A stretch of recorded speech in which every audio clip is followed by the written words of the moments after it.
You are now entering Maximum Driftcast, the only drifting podcast hosted by a Spanish soccer mom, a 30-year-old silver-haired fox going on 60, and finally, a 200-pound bowl of spaghetti with chimichanga arms. The champions! The champions! We are the champions!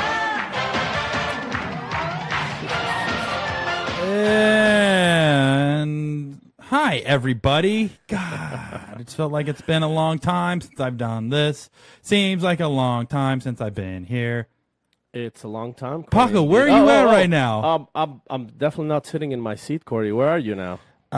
I'm in the studio that's not in your house, wondering where you're at. I've been at the studio waiting all day, and you haven't showed up. So why aren't you next to me, dude? I'm actually at the studio as well. I'm just behind this virtual window that we have dividing the studio and the control room, Corey. Look, other than the camera. Hi, Corey. Oh, there you are. You're literally right across the way. Yeah, it's kind of weird not having you here. Yeah, unfortunately, Triple B, a.k.a. 8-Bit Brian, was a little busy today. And Triple B, 8-Bit Brian? No. Yep. Triple B, Big Balls Brian. Big Balls Brian, 8-Bit Balls B, Triple Brian. He's not going to be able to be here with us today. He has some private matters to take care of. But the yogurt machine stopped working at Froyo. Yep, and they needed him to hack into the Froyo control module. Exactly. It's kind of tough. I was in the Froyo market for a long time, so I understand how difficult. Once the Froyo goes south, it's kind of it takes a couple guys like Big Balls to get her back up and running. Once it goes south, it goes. Once that thing starts throwing yogurt, once that thing starts throwing yogurt, it's kind of a headache to deal with. And the other thing, I don't know what's happening, but we're losing people. They're dropping like flies because Sam is not with us either. Who? Sam Welly. Sam, as in... what's his name? What's his nickname? Everybody calls him on the internet. Something dumbass. Drift. That guy. Drift balls. That guy's. Drift Doidoy. That's it. There you go. That's it. Drift Doidoy is not with us either because he's on an airplane flying across one of the oceans. Which one? Is he flying across the Pacific heading? Yeah, the Atlantic. Oh, he's flying over the Atlantic right now. Yes, he's going to Germany. Oh, he's in Germany. He's going to Germany for some work. Who would ever think drifting would take you so far? Not me, that's for sure. Yeah. See, you're just one of those guys that spends tons of money and you just don't go anywhere, Paco. Yep. I mean, that's part of the job, I guess. Actually, no, you do have a van. That's kind of cool. Yeah, I go to the RV park and outside like public pools. Yep. You do have the most expensive drift van, I would say, en route to be the most expensive drift van. Yeah. Which is a cool trophy to have. Yeah, which, by the way, I saw you blogging, Corey, and I saw that you saw my engine at the shop. And yep. So, what are you like the newest blogging sensation of the internet now? Absolutely not. I think my video is like at 160 views right now. What? That's viral. I've gone viral. That's going viral. I went viral in 2 days with 160 views. So I'm really, I just can't wait to get that YouTube money. You know what I mean? Oh, dude! Like pretty soon, like you're gonna be swimming on YouTube deals and. You're going to start behaving like Jake Paul and be a total dickhead. Oh, yeah. I'm going to have a bunch of cool cars. I'm going to have i8s and Lambos. And, so 160 views. I'm really stoked on that because it has gone viral. I think it got 2 shares. So, I'm on my way to the top, man. And it all starts at the bottom. Dude, so, well, I mean, you definitely start at the bottom. Oh, yeah, for bottom sure. Of the food chain. Yep. So, Corey, you just came back from SEMA, right? Yeah, do you know what? This is like my first time in probably 3 years that I have not had a car at SEMA, 3 or 4 years. So it was kind of nice to actually say, do you know what? I'm not going to go from Sunday until Sunday. I'm going to go Wednesday until Friday. So it was kind of nice to like hang out. This is like the first Halloween I spent home in like 8 years, so it was kind of nice to do that. That's right, because like people usually they do Halloween at SEMA, right, in Vegas. Right. So yeah, it fell over the holiday. So I actually stayed back and enjoyed Halloween here, and then we left Wednesday morning like 4 a.m. Got there at 9, so I did the full show on Thursday and part of the show on Friday. Okay. But it was cool, man. No, it was kind of nice to go in there because by the time I got there, everybody was already burnt out and like, my feet. Half the Hoonigan guys, like Hurt was like in a wheelchair. I saw that. He injured himself during his birthday. Yeah, he hurt his back. So he was in a Rascal. John was in a Rascal as well. And then he had Chair Slayer in his wheelchair. So you had 3 Hoonigan dudes just mobbing in wheelchairs, which was they were slaying chairs like crazy over the weekend. It would turn into a demolition derby with those guys. But yeah, by the time I got there, everybody was like just, oh, gotta get ready to back up and get out here. But I got in there fresh, turned it up a little bit, went to the Gran Turismo party, and then we went Sounds like fun. to where else did we go? We went somewhere, some other after party. That's like one of the best things to do in Vegas is go to the after parties and hang out. But yeah, Nice. That was awesome. What'd you do, Pac? Because I didn't even see you there. Oh, dude, I wasn't there, man, because I had to stay here and work, you know. Like, I work for the man. And, like, a lot of people, like, don't understand is that, you know, SEMA happens during the week. Right. Like, it's not like a weekend thing, like most races and all that. So, you know, people who has, like, regular jobs, 7 to 4s, Yep. 8 to 5s, or, like, in my case, like a 7 to whatever time I leave. It's pretty hard to make it to SEMA. So, yeah, no SEMA for me, Corey. So I couldn't get any deals. I couldn't get any sponsors. I couldn't land any kind of SEMA goodies. But maybe next year, Corey. If you were to go to SEMA, what would you ask for? Well, first of all, I'll probably definitely ask for like my own minivan video series because Yep. that we know. I mean, that'll be an instant hit, obviously. Yep. I would ask probably for 25 superchargers Yep. and turbochargers, Yep. and I'll probably add. So far, your pitch is so good. I'd give you everything that you Yeah. Oh, wanted, thanks. so, Well, I mean, no. yeah.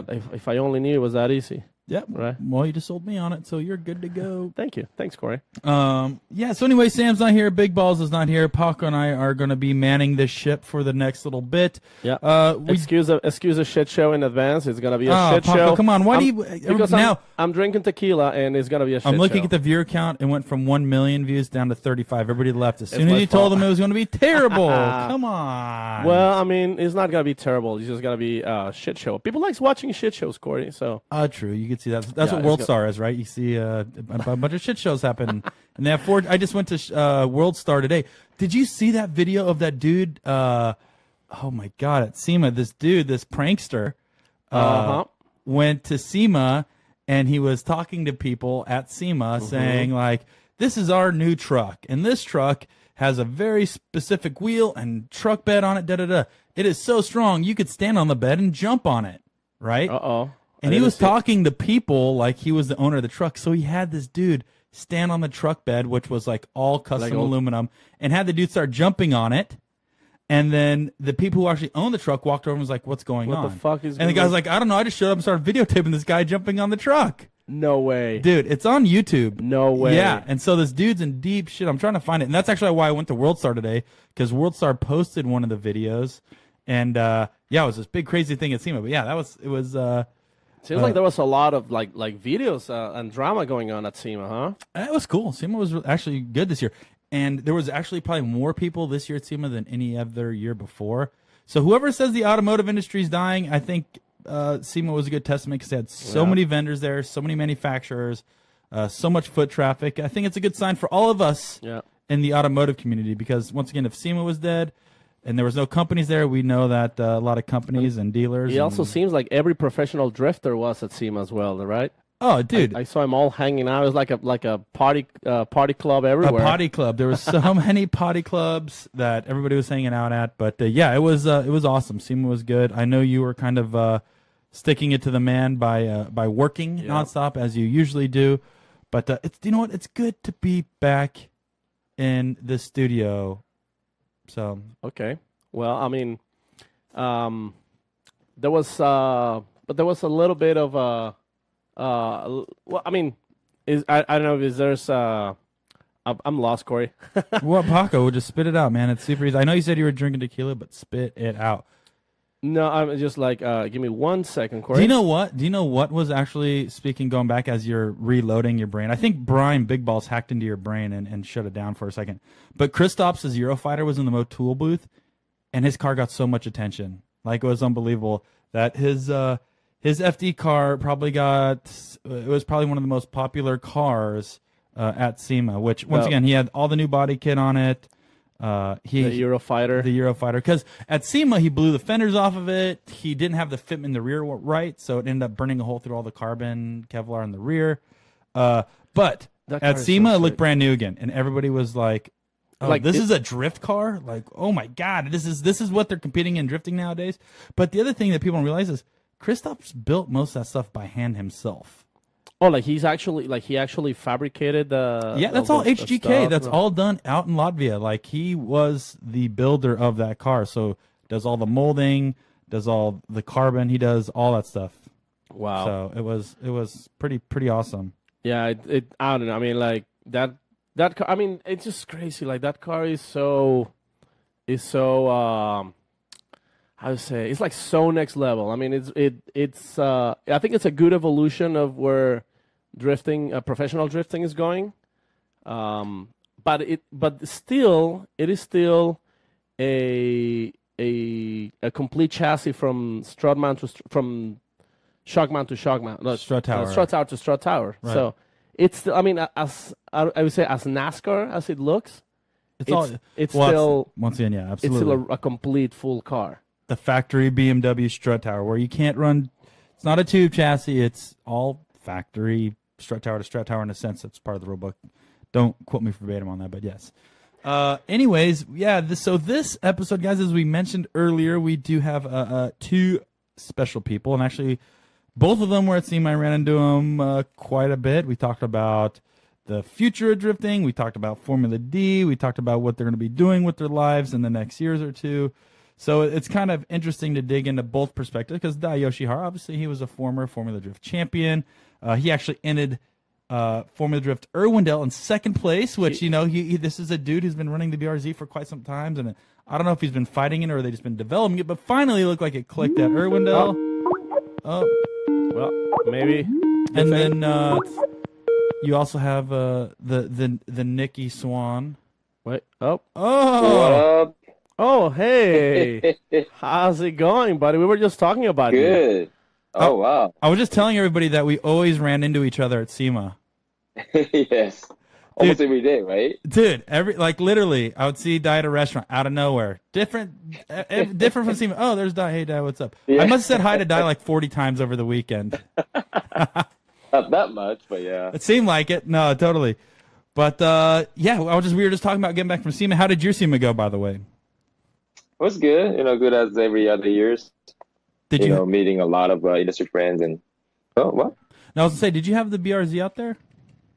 No, I didn't have my car there this year. How come, man? Yeah, so just nobody invited. What? Oh, man. God, see, how does he make it to the top? Everybody's like, no, he's already made it. Don't worry about inviting him. He has it all already. This is an open call to Mr. SEMA himself, because I know Mr. Jonathan SEMA is watching the show. Yeah, Mr. SEMA, please invite Dai. Please be more generous to Dai next time, and invite him. The guy really works his ass off, and yeah, it's kind of rude for you not to invite him. So thank you again, John SEMA. Wow. John SEMA, the wrestler. John SEMA. Oh, dude, I wish I had the video ready. So we were talking about this. So SEMA, what does somebody like you do at SEMA? Because obviously you're there for a few days, but like, what is your objective when you go there? There's many things. The biggest thing, or the main thing I did was signing an autograph at a few different sponsors' booth, and a few different activities they did for their customer or their employees. Right. So I went to the track one day. That was for Discount Tire, which is the biggest customer for Falcon Tire. So we were hired by Falcon, and we just gave ride-alongs all day long at the track on Thursday. So that's like the one of the main reason why all the Falcon drivers are there.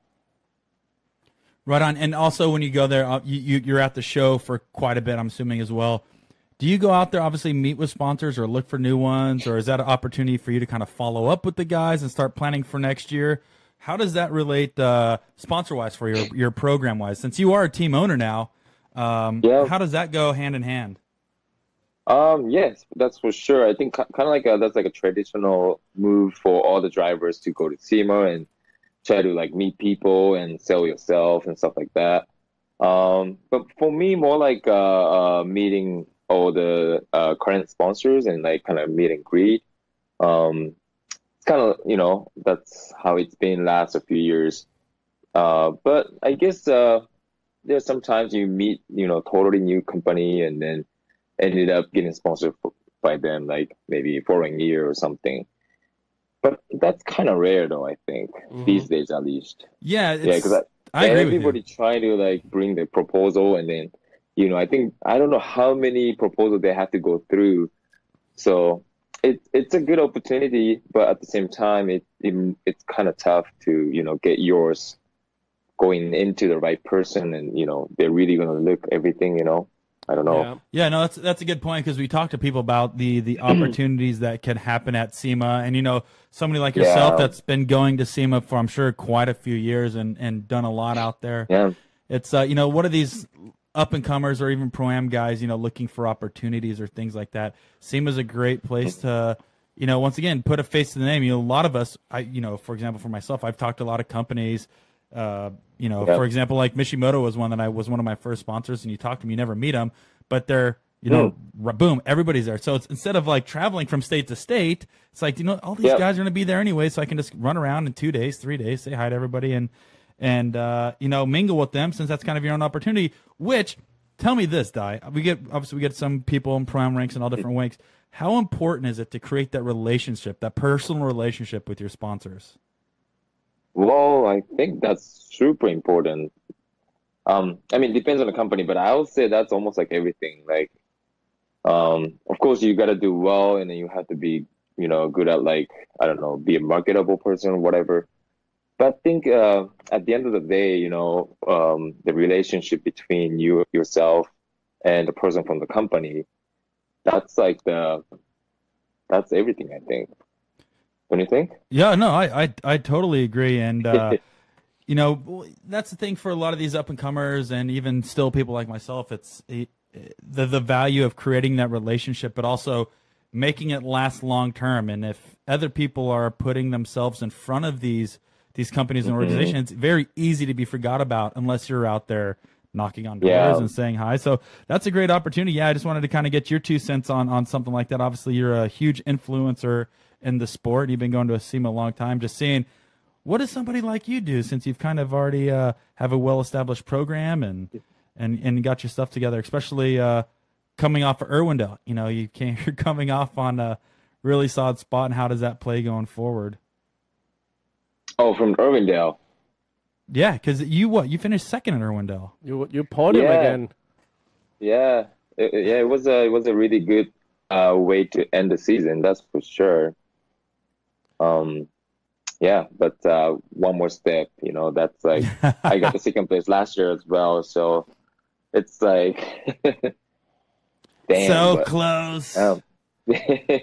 Actually, one of the best moments outside of you podium and getting second place was you spraying Peter in the face with the champagne, and then also watching you guys take about 15 minutes to open up the bottles.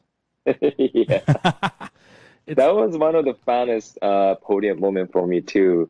Especially, you know, those 2 guys are also Falcon drivers too, right? So it's like a huge thing for Falcon tires, and you know, he just drive really well. The Peter was like killing whole night, and yeah, there's no. I mean, you know, I feel like same, but at the same time, I was really happy for him how he did. It was definitely cool to see, because he's probably one of the younger guys in grid right now, commuting Formula Drift, and you are one of the not necessarily older, the veterans, but one of the veterans. I think I'll be the oldest. You think? Didn't you say that ever since Robbie left? Does that put you up there? Yeah, that's right. Yeah. I'm pretty sure I'm the oldest. So I think it was hilarious to see you like, oh, give me that bottle, kid. I'm gonna show you how it's done.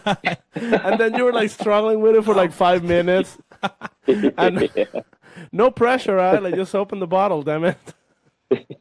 Spike it like a That football. was a tough one. That would have been cool.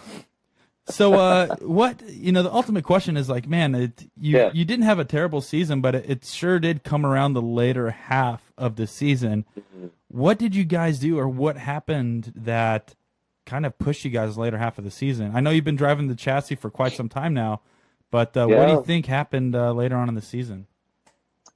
I think basically, this was like a fourth year with the same chassis. Mm-hmm. So even the beginning, the car was, even like last year, the car was running great. But the first round in Long Beach, we had some issue with the car because we changed a little stuff here and there. And it's kind of like I would say kind of like a bad luck, but also that's part of our team ability to kill those chances to not get some mechanical issues. But I had like a few of those in like first four rounds. Right. I'm not gonna say that's the only reason why I got knocked out early, but towards the end of the season, I think we didn't really have any issues with the car. So I could just drive and focus on the driving, and that's pretty much the reason why I think we did kind of stronger like second half season. Yep. What did you guys used to run a big block V8, right? But are you guys still same setup? Yeah, pretty much the same setup from last year. Yeah. So what is it, like a 454 big block or something like that? Something like that. Twin turbo, right? I think it's a single, right? Or single turbo. I think. Oh, there you go. Sorry, I think we can. Sorry, kind of there you go. up. Okay. Can you guys hear me? Yeah, we we can got hear you now. Were you running a single turbo?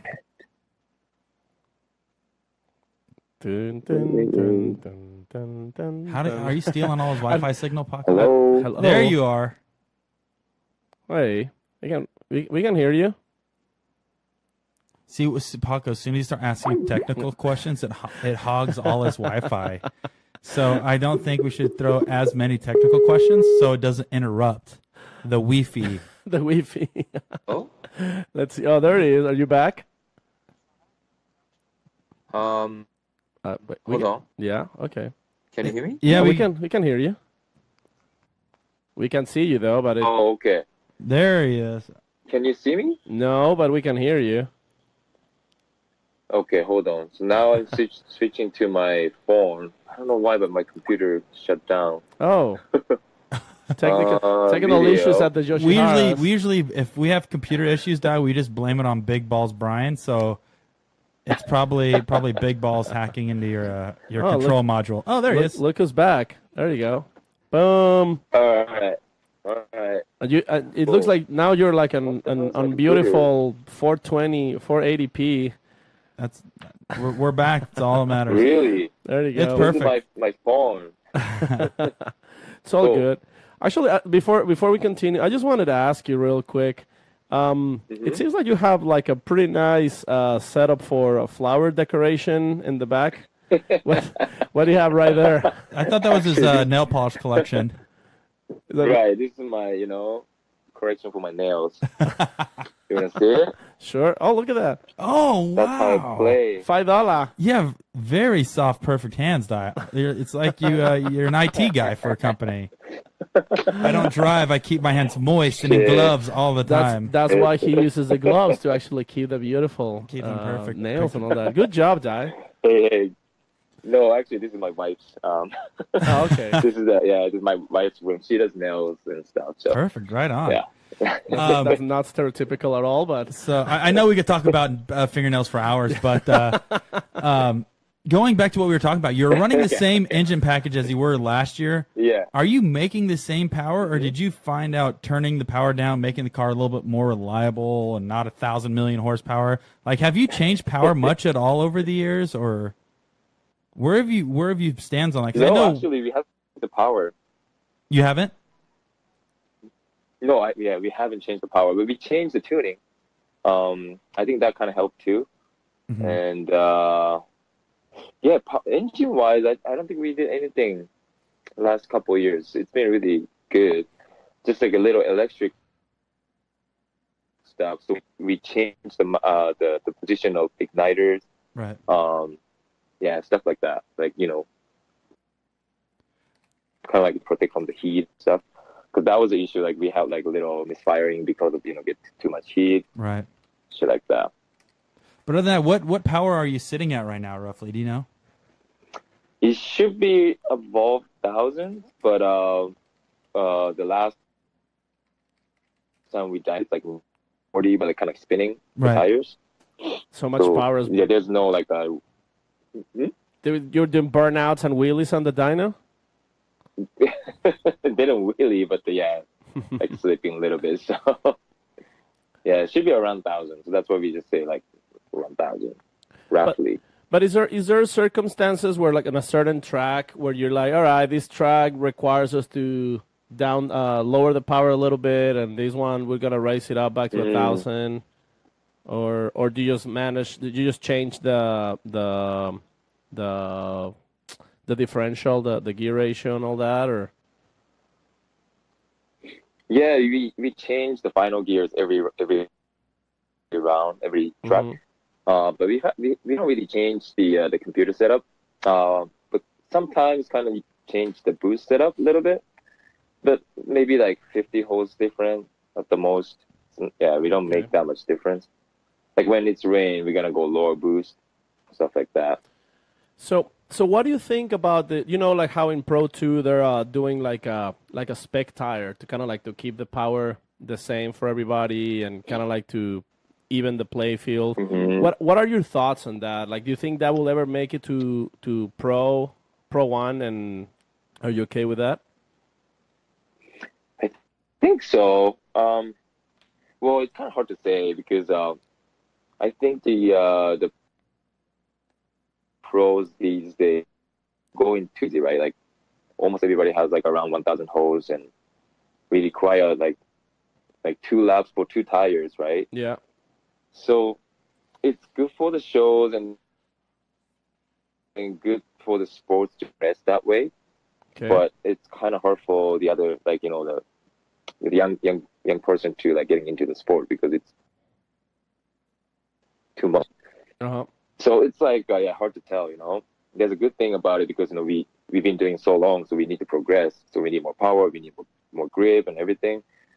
But at the same time, we're kind of creating the gap between people who's going to start and ourselves. So I guess it's cool that Pro 2 has a little different like that. Yeah. Yeah, but the Pro, I don't know. We should stick with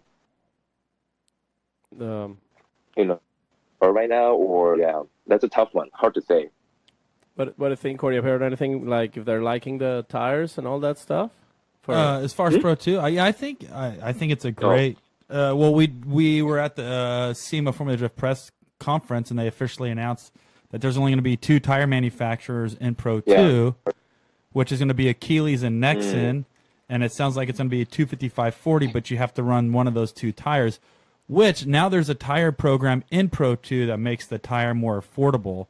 So I think Pro 2 guys are set at paying X amount of dollars, which is actually really affordable. The number that they threw out after talking to the guys, it's probably cheaper than any other tire compound of Achilles 123 or a Surf 4 Nexen.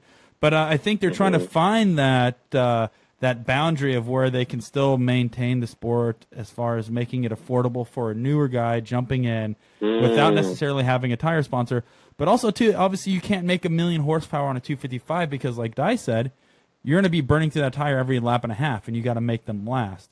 Now, if I think they're going to implement a tire into Pro 1, I don't think they should make it a 255. I think they should make it either a 265/40 or 275/40. For Pro, reason being because that's from what I've understand most of the teams have run. I know a lot of guys may be going up to 285, 295s, but I think that's a slim size. What size are you running, speaking of that, Dai? 295/40. Oh, you monster! I heard he's wearing extra large. Yeah, he's running extra large rear. 295. He just showed off his big old monster, dude. Come on. When you're working with 295s every lap, I think he's talking about energy drink sponsorship. Oh, That's he's what looking it for was. Monster Energy. Yeah, that's what I meant. It's a big can. Oh, okay. It's a big what I'm can. listing. Okay. Holy shit, he's running at 295. Wow. I mean, think about it. That means your car's near 3,000 pounds, right? Yeah, little above 3,000 pounds. And that what you're about 260 pounds of that, right? 260 pounds. How much do you? He's like a $160. Wet. Yeah, $150 Yeah, with about 60 around with- that. Yeah. with rocks in his pockets. No, so I'm assuming you're set up for next year. Then you're going to be in Pro 1 again. Yes. Nice, same car, same team, same sponsors as of now. Well, I can't say 100%, but that's the plan. Wow. Same car, same team, and hopefully the same sponsors. Do you have anything changing going into next year? Like, is there anything that you think you're implementing that's going to kind of change your program at all? As far as Nothing major. I think the program is working good. right. So we're just gonna make it better. It's like, of course, we're gonna go through the car. I think we're gonna tear down the car and then clean it up and then put everything back. Maybe the look wise, we're gonna make some changes, and I think we're gonna do more testing with the suspensions. So nothing major, but change the arm a little bit, and hopefully get more angles and stuff like that. All right. Yeah. Are you on Wisefab? Nothing major. No. Don't say that we word. have, Don't say that around Kojima, huh? Kojima would kick his ass. Dude. Paco, if you said that around him, he would literally punch you in the It's balls. okay. I know karate. Oh, Kojima would Hulk slam you, dude. Oh, okay. Judo chop him. All right. Yeah, I was gonna say I don't think Paco follows Kojima on Facebook because all he posts is pictures of guns. The And I'm guns. sure he would use them all on you, Paco. He's already teaching his little kid how to shoot and like competitive shooting and all that. So, Dude, it's awesome. I'll take it back. Sorry, Mike. Yeah, don't say Wisefab in front of him. But on a side note, why are you not back in the S13 next year?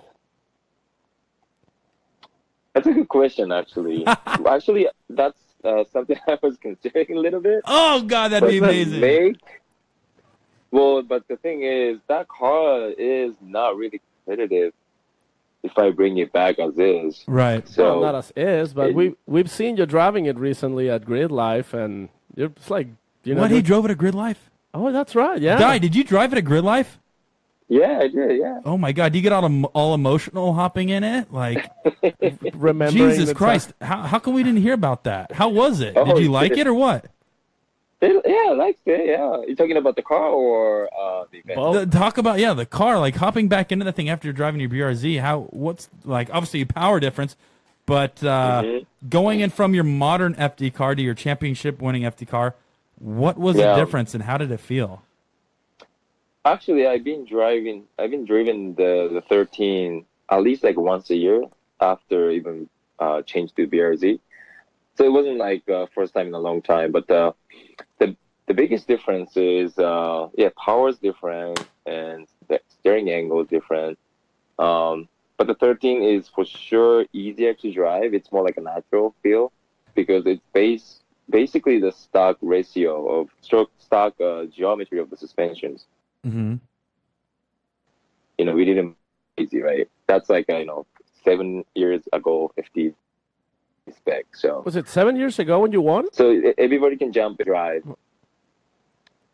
Actually, 6 years ago, 2011. Yeah, Jeez. 6 years ago. Wow. Dude, Corey, Yeah, we're it's so been a old while. now. Dude, I mean, we're so old. Dai's still the same. He's what, like he doesn't 20, age. 23? Yeah, Dai doesn't age. That's the thing that Look at him. I told you I'd be the oldest guy in the field. next Whatever. year, I think. lies. Whatever. Bunch of Between lies. you and Gucci, like, we don't know. Yeah, You guys are I thought I was talking to deceptive. Gucci at first, but then I realized it was Oh, yeah. Sam's not here, by the way. He's not going to confuse you guys all the time. Dai. Who was it? Did Sam go to Dai or did Sam go to Sam, he saw Gucci, I think, at Yeah. SEMA on like escalators. And he's like, "Oh, die!" And Gucci looked at him like, wrong, "What? Yeah, wrong die. My name's Ken. Wrong die." Yeah, Sam had a big fanboy moment thinking he saw Dai Yoshihara, but it was actually Kangushi, and Kangushi called him out. But in all fairness, Sam, like he confuses everybody. Like he confuses Ryan Turk with his identical twin. Oh yeah, that's another. It's very easy, Okay. to. Okay. And then he confused. That's fair. At least there. Yeah, he has confused Corey with a 12-pack of hot dogs. Yep.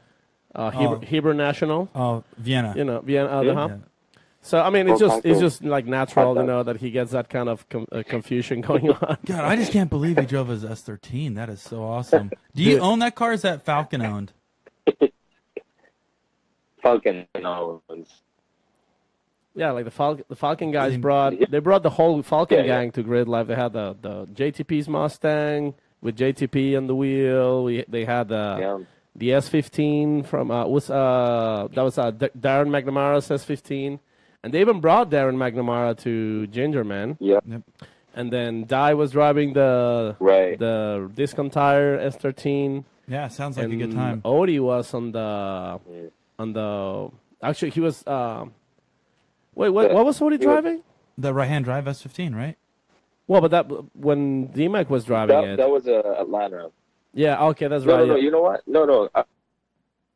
Actually, he was driving the right-hand drive S15. Yeah. Most of the time because Darren was driving the S14 that he competed after the 15. Oh, that's right. Yeah, the 1500. No, it was a 1500 horsepower S14. It was like a beast of a car. Yeah, that's right. Yes, something like that. Yeah. Well, here I got a question for you. Yeah. Actually, that I find interesting. So you obviously have been competing in Formula Drift for quite some time. Are you still one of the OGs? You actually competed the first Long Beach. Are you still one of the very few that's run every FD round? Yeah. Dai has run every FD round. Yeah, actually, first event was in Atlanta. Oh my God! Wow. Yeah, I think I'm one of 4 OGs. That has ran almost every single round of Formula Drift. What does OG Right. stands for, Dai? Original Gaijin. You know. Damn.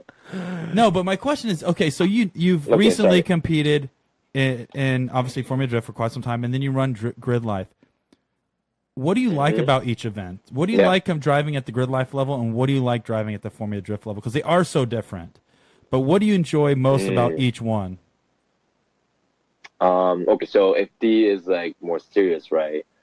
I would say like FD was kind of like a Grid Life back in the days, to be honest. But it's getting more serious, and then that's like my professional stuff that I do. I make living out of it. So I still enjoy, but it's more serious. It's not like I don't know how to explain, but it's different type of enjoy.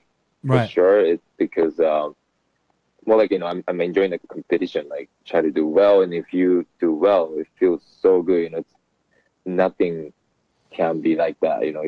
Especially if you win or if you podium, it's like the best feeling ever, right? Right. Versus Grid Life, like like you guys say, like we had all the other drivers, fucking drivers, and like Forsberg, Turek, and Jar was there too. So usually, if we're like rivals, right? Like we try to kill each other in a way. Yeah. But for Grid Life, we try to drive there, So it's completely different and kind of like going back to like the roots, like how I started drifting and how I enjoy driving with friends, So yeah, it's totally different, but I like both. Yeah, and that's the thing is you see more of these party fun events start popping up around the country, which is a great thing. It gives people an opportunity to go out there, burn some laps with not much pressure of competing in Formula Drift, but you see it definitely getting a little more popular. Yeah. And then you have people talking about Formula Drift, how it's the pinnacle and it's very expensive. But where do you think drifting would be without Formula Drift? Oh, Tough question. Wow. I never thought about that actually. No, for me, Corey totally putting you in the spot. No, because you look at the history of Well- drifting in the United States, and FD's kind of always been like the Yeah. top of the top out here. But what would it be like if there wasn't the top of the top? Where would drifting be here in the United States? It's interesting. It's interesting to think about every now and then. Wow. That's a tough one, man. Do you think you would? If that's the case, oh, what? Go Because ahead. here's another question: do you think you would potentially have a career in drifting without Formula Drift? Absolutely not. I don't think so at all. Yeah, without FD. So and that's the thing is FD does offer a platform for people to finally make this living in drifting, Yeah.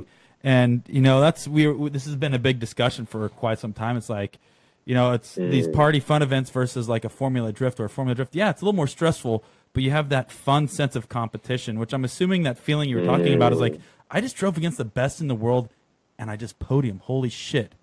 I can't imagine that feeling. I barely cracked into 32 a few times, which I still get an amazing feeling. But it's like, where would the sport be without that? You know what I mean? It's just it's an interesting thing. And would you have an opportunity to have a career in drifting without that? And it's just a thing that we've been thinking about quite some time lately.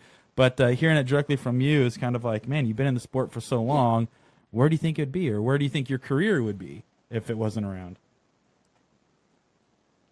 Yeah, for me especially, because I'm from Japan, and I got visas through FDs and everything. So without FD, yeah, I don't think I can make a career out of drifting. At least I'm still drifting somehow, I'm sure, but yeah, that would be totally. It's the same for the quite a few like top drivers, I think, or the drivers, OG drivers, I would say. Right. Yeah, this is a very 'Cause nice. You can't really. Uh-huh. Hmm? Oh, what was that? Go ahead. No, you go.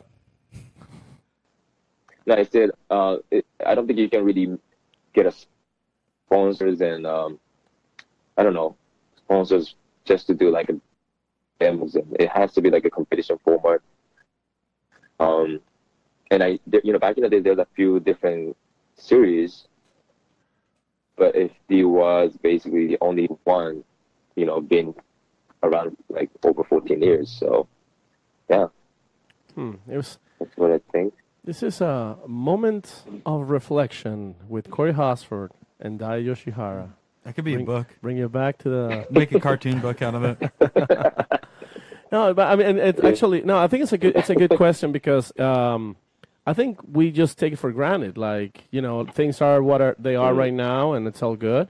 But we don't really stop and think about where things would be if it wasn't because of all these people, including you guys as the drivers. Putting all this effort and all this time into the sport, trying to make it bigger, and not just for you professionally, but also for everybody else who enjoys drifting on their everyday car, grassroots, professional, and just even people who just watches drifting, like they don't even drift, but they just like watching it.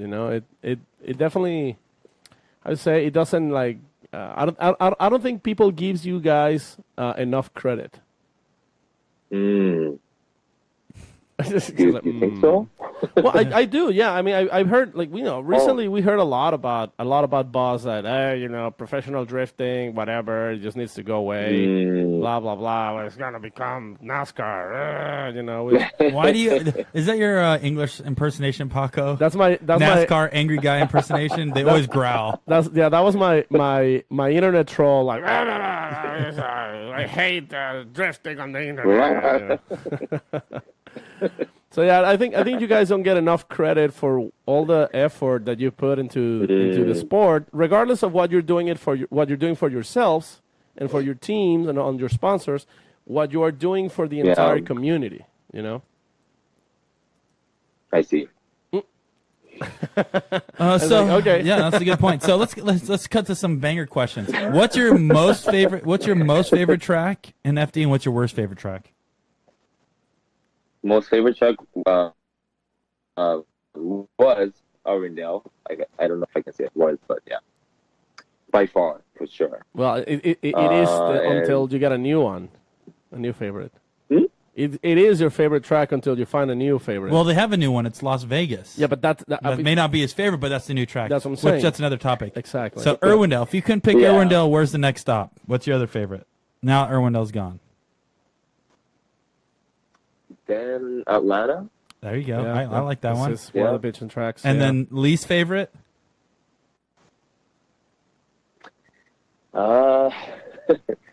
For this year's layout, I gotta say Texas. Oh, Interesting. You're not a fan of the Yeah. Texans, huh? What was? Oh, was it? Because everybody was complaining that smoke trail up the power alley was a very difficult part to Yeah. see. What was it? What was it that you didn't like? Right. Yes, exactly like that. The smoke part, and then basically when you initiate, you have to upshift. Like usually you go like, decreasing the speed or like main speed, but that track you have to kind of increase, which means generate more smoke and it's very narrow, so there's not many lines you can take. Mhm. So it's really not a good tandem track, I think. At least that look. Not good for tandem. No, it's super awkward. It's not ideal. Funny thing, that's the only track that Corey actually had an opportunity to drive this year, right, Corey? Yeah, because I heard it was Dai's least favorite, so I wanted to be there to support him. Yeah. Well, I mean, good job, guys. Oh man. All right, Dai, we're gonna jump over here. Corey? We're gonna jump over to some Okay. Instagram questions for you. So these are gonna be quick questions. Throw some quick answers at us. We're gonna ask you a few because I know you got to get rolling here to do some nails. Yep. This is a question from Ken Gushi. He goes, "Why do your fans keep coming up to me asking for your damn autograph?" I would like to ask anything to him. It's the opposite thing too. Vice versa, yeah. Oh, do you get it too?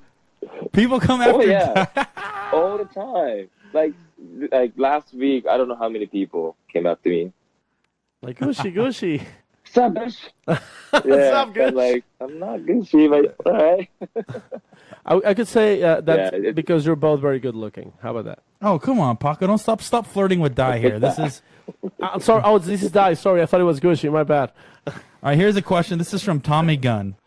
Dai, how many bowls of ramen do you think you can eat in one sitting? Damn, I could do like 2 or 3, but Oh, you beast! yeah, you can't You do that beast. much. Yeah, where do you pack it at? Right here. Boom. Oh, and the Whoa, muscles, there goes the meat again. pies, and the monster. Question from JK. question from Piston Head Productions. When will you be releasing a new line of Dai sun visors? Not asking for a friend. Or are you done with the sun visors? You guys think I can sell that stuff? Oh, I why got not? actually a Absolutely. gear bag. I did it for Irwindale, I think if you sold it with fake hair, it'd be awesome. but I never thought about it. You think? I would buy one because my I'll hair. think about it. Yeah, because me and Paco don't have any hair, so we need to buy visors that have hair. Yeah, the Guy Fieri hats. Yeah, the guy for your maybe a little nice black dye on top, a little bleach Links tips. to the tips. I have a question right here from McLeod Tuner Series. I mean, he's saying like, why do people confuse you for Ken Gushi? I guess we already touched Yeah, that. we already touched it. But they have a second follow part, question. a follow-up. It's more of a request asking, please say creme brulee. Shit, man. God, these guys. Every episode. Cream brulee. Sounds. I'm hungry now. That sounds delicious. Yeah. That sounds delicious. All right. Here's a question. This is from Butt Nuggets 98. Nugget. Butt Man, Nuggets that was- 98. It looks like his picture is either, I haven't opened up his Instagram, but it looks like there's a picture of a green Miata or a green S13. He goes, "Is Formula Drift still fun for you?" It is fun. It is fun. It is fun, huh? Just like I explained, yeah. But yeah, of course, the moment it's like frustrated, and then most of the time before compete, like getting like nervous and stuff like that. So not all the time, Right. Awesome. but when I overcome everything, it's like, yeah, super fun. All right, here's a question. This is actually a very fucking interesting clip, question. Dai, this is an interesting question because we're going to throw back right now. We're going to go throw way back. This is from 666 Drifter. He goes, GTO or IS250? GTO. Really? Yeah, because the GTO Well, they didn't end up in Can the you give wall. us Can you give us just a brief history on those two cars? Because you competed in them, right? Yeah, so that's basically Reese Millen's old GTO. I was driving back in 2008. And actually, even to nowadays, that's like one of my favorite cars. Really? The GTO, the RMR GTO was really fun to drive. What was the horsepower on that stallion? It was LS1. I can't imagine being that much. It's an LS2. It's like a stock LS7. 7, oh. Back in LS7 actually, but pretty much a stock. wow. It's like 500 horses. horse, I think. 550 at the most, maybe. Wow. Yeah, it's a lot of horses back in the days. Yeah. And what about the And it's got IS250? long wheelbase. That's like my least favorite. What was that? Total What, it. what engine was in that? That was LS as well. I think it was a LS3, but it's like tuned. And Is that like a is that the car that you ended up like pretty much totaling and now resides like half of the car at the Discount Tire main offices? Yep, that's the car. So you did it on purpose. Like, I hate this car. I'm just gonna destroy it. That was a risky move if I did it on purpose. I hit to the wall like 90 miles per hour. I think we're gonna So have that to. was like the initial of the Seattle. We're gonna post a video of that crash sometime this week. Do you have the video? I think isn't it somewhere on the internet? I think Paco. Well, you're considered the internet, so I think Paco has it, Dai, and if you like it, we'll get it to you. Yeah, we'll find it. If we find it, we'll show you. Cool, that'd be cool. Here's a question. This is I want from. to see that. Oh, we got you, dude. If you need anything off the internet, Paco runs the whole thing. He's the co-founder of the internet. Here, this is more of a statement. This is a statement for you. This is from T-Man52. He goes, Will you be my daddy? Ooh. You can I ask. don't know you yet. Ooh. Yeah, we'll take that, mate. We'll just say yeah. Yeah, he will. T-Man. Okay. And this is gonna be the last one for me, and then Paco might have one more. Okay. All right. This is it. once again. And I don't know why you're getting so many food questions. I don't know if people pin you as just a guy that loves eating food, but Because he is looks soft shell delicious. tacos or hard shell tacos? This is a life or death question. These days, hard shell. I like the soft shell before, Not anymore. Why? but nowadays, yeah, hard shell. That's a great answer. Like, I don't know. you just want the crunch in your lunch? and that That's was more like American, right? that's more of a that's from that question's from Grape Ape. Yeah, see the soft shell tacos, I consider them as mini burritos, and I can eat tons of mini burritos. But when I eat a hard taco, Because I you can eat tons of burritos. oh for sure, easy all day long. Yeah. I have a question from Mr. Drift Dan. He says, question: How was it drifting the Kia Stinger with the automatic transmission? How do you like the car, and would you buy one for yourself? Those are some pretty cool, by the It way. was really cool. You guys see the video, right? Oh yeah. Yeah, it's like as a stock. Like it got a little modification, but not much. It was great. Good power and good wheelbase. But the training should like it just keeps shifting. So like have to like keep downshift and stuff like that. But if you can figure that, like change ECU, whatever, then the car will be really fun. How do you like the paddle? Is it like paddle shifting, right? Or like do you think that will become Yeah, it's a paddle thing shifting. on drifting professional, like paddle shifting? I don't think so because we constantly like moving the wheel. But like But if it's how in rally, like they put like a steering wheel with a ring complete like a 360 ring behind the wheel, and they can shift at any position of their hands without getting their hands off the wheel. Do you think that could probably be a thing? Maybe, I don't know. That's possible, but I don't think it's necessary, and that's like more cost, right? You don't need to shift that much. That is maybe. more cost. Cool. That is a great point. Yeah. Well, that's it for questions. Cool. Yeah. Paco, that's it for questions from me. Do you have anything else before we let Dai go off into the sunset? Just more requests for you to say creme brulee. No, yeah, we'll hold that off till next episode when we're doing specific creme brulee testing with Dai Yoshihara. The creme brulee testing. Yep, we're going to do full-on creme brulee testing with Dai Yoshihara. All right, I'm gonna practice. No. All right. Don't practice it. That's a cool thing. Nope. All right, Dai, thank you for spending some time with us. We appreciate you. Thank you for everything you do for the sport. We wish you the best luck next year, and I'm sure we'll see you sooner than later. Thank you. Have a good night, Dai. All right, see you guys. We'll send you back to your sleeping place. Bye-bye. See you, Dai Yoshihara. Oh, there's the nails. Good night, bro. Hi, Corey. That was...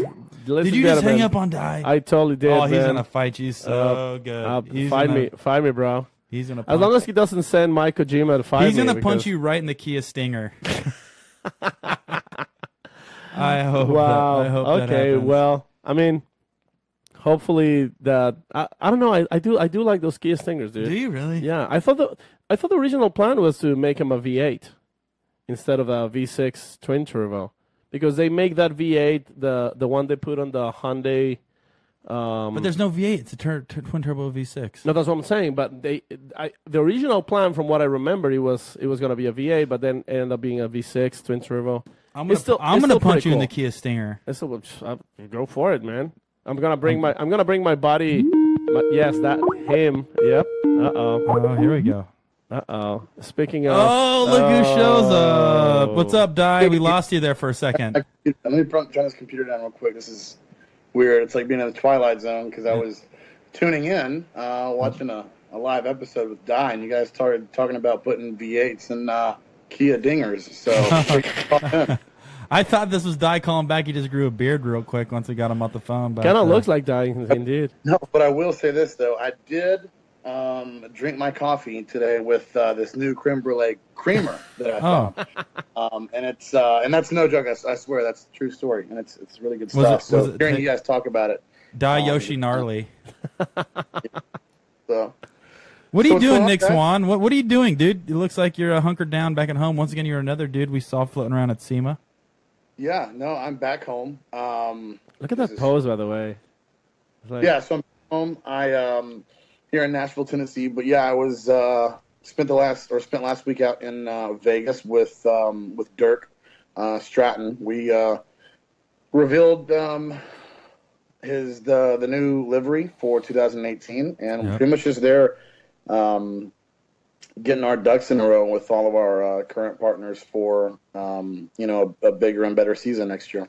Right, that's awesome, dude. Yeah, I know you've been a Ducks guy for a long time. What did it take to get those ducks in a row? Well, it was a combination of knuckle pucks and dude, I don't have enough Mighty Duck jokes to clean that one up. I don't know. Yeah, knuckle pucks. Sorry. No, I'm with you. I feel you on that. No, yeah, I was out there. Actually, I didn't see the unveiling of Dirk's car, but I've seen it. It was in the Lincolnfelter booth, and I went over there and I examined it. And there's a couple key elements that I was looking for when I looked at his car. Go on. One, I make sure that the AC is still in it, which it was, correct? Check. And then the radio was still working in it. Check. Yeah, so those are the two things. Like the delivery looked great, but the two other things that were still there, that's what sold me on it. The thing I wanted you to check, Corey, though, is if the power windows were still there. That's a question for Swann. Is the power window still in there? Absolutely. Why wouldn't they be? What happens if you catch a little rain on your way to grid? Well, I mean, you don't want to get that great-looking driver's suit wet. So yeah, right. Plus, the air conditioning, I mean, it's pretty much useless without the windows. Have you seen Paco's new racing suit? It's all white, so when it gets wet, it just shows his little knockers off. So he runs no top because usually he runs topless. But yeah, no, I totally get it. Gonna have like that dirty, like doo-doo brown. Whoa. That's actually Paco's nickname, Doo Doo Hey, Brown. watch your potty mouth, sir. This is a PG-13 family-friendly show. When did doo doo become a PG-13 word, Paco? Come on. Poo-poo. Yeah. We actually keep all our humor like a mentality of like an 8-year-old. So. Well, that does cater to, more people, in my opinion. So that's like myself. I'm a big fan of poo-poo and doo-doo jokes. You're you're the oldest kid. I'm like literally. I feel can't like think of it. that. You're a child. Oh my god, I feel like what's happening to my brain? It's turning into mush. Like every time I see you, I want to like grab you, like hold hands, and just like walk down like the street and just like laugh at stuff. Let me tell you don't about get hurt. my Don't best go over there. friend. Yep. Is that why you handed me that backpack with a leash on it, just so I wouldn't go too far away? He's all pulling like, well, I just want to go touch everything. And then just yank back on you real quick. Yeah, no. What are you doing? Just let me go, Dad. We can we could be more brothers than dad and son, but yeah, for sure. So, Nick Nixon, The most majestic of the swans on the lagoon. That means a lot to me. Thank you. Let's have a quick powwow, my dude. We saw some stuff pop up on the internet. A little bit of sad news. And MDU, I think you were the face of MDU. I anytime I had a question about MDU, I would contact Nick Swann, Swimmy Swamps tonight, and we just got note that MDU is no mas. Kaput. What the heck is going on? Can you fill me in, for God's sakes? Phil Corey, please. It was appropriate, but kind of inconvenient timing that it was announced. Not inconvenient in the sense that it was a surprise or it wasn't planned. Inconvenient in the sense that, I do like to keep followers of Midwest Drifting or myself or just the community up to date. And for me to be as busy and booked as I was last week with SEMA, meetings, all for Dirk, and just being busy with that, I wasn't able to really elaborate on stuff. So the 8 years of Pro-Am event coordination. We started the Midwest Drift Union in 2010, which was pretty much a progressive step from Drift Indy, which is still around. And it went through its various stages. We went, to a ton of different tracks and went through, just phases of our own as a series. And it just, I don't know, over the past couple of years, just the individuals that make up the Midwest Drift Union staff, we've all kind of, set our own paths professionally and personally, and things change. Whether it's family, career, outside of motorsports or within motorsports, sometimes opportunities present themselves, doors open up that are almost impossible to turn your back on or ignore, and you do what you can to juggle it and maintain for so long. And I think we just got to a point where it was a necessary move before we got to a point where it was, to do it out of obligation would have been to do it in vain, and that's never been our intention. We started it for the drivers, and we wanted to provide a platform for up-and-coming drivers, whether it be, to pursue a career in Formula Drift or whether it was just to get better. Something that I've always believed is that you're only as good as the drivers that you drive with, and I'm proud to say that the Midwest Drift Union or the Midwest Drifting community as a whole has always stood apart in the sense that it's always been a very, very high caliber driver and a very dedicated community. And so, without me fluffing it up too much more, we just got to a point that it was time.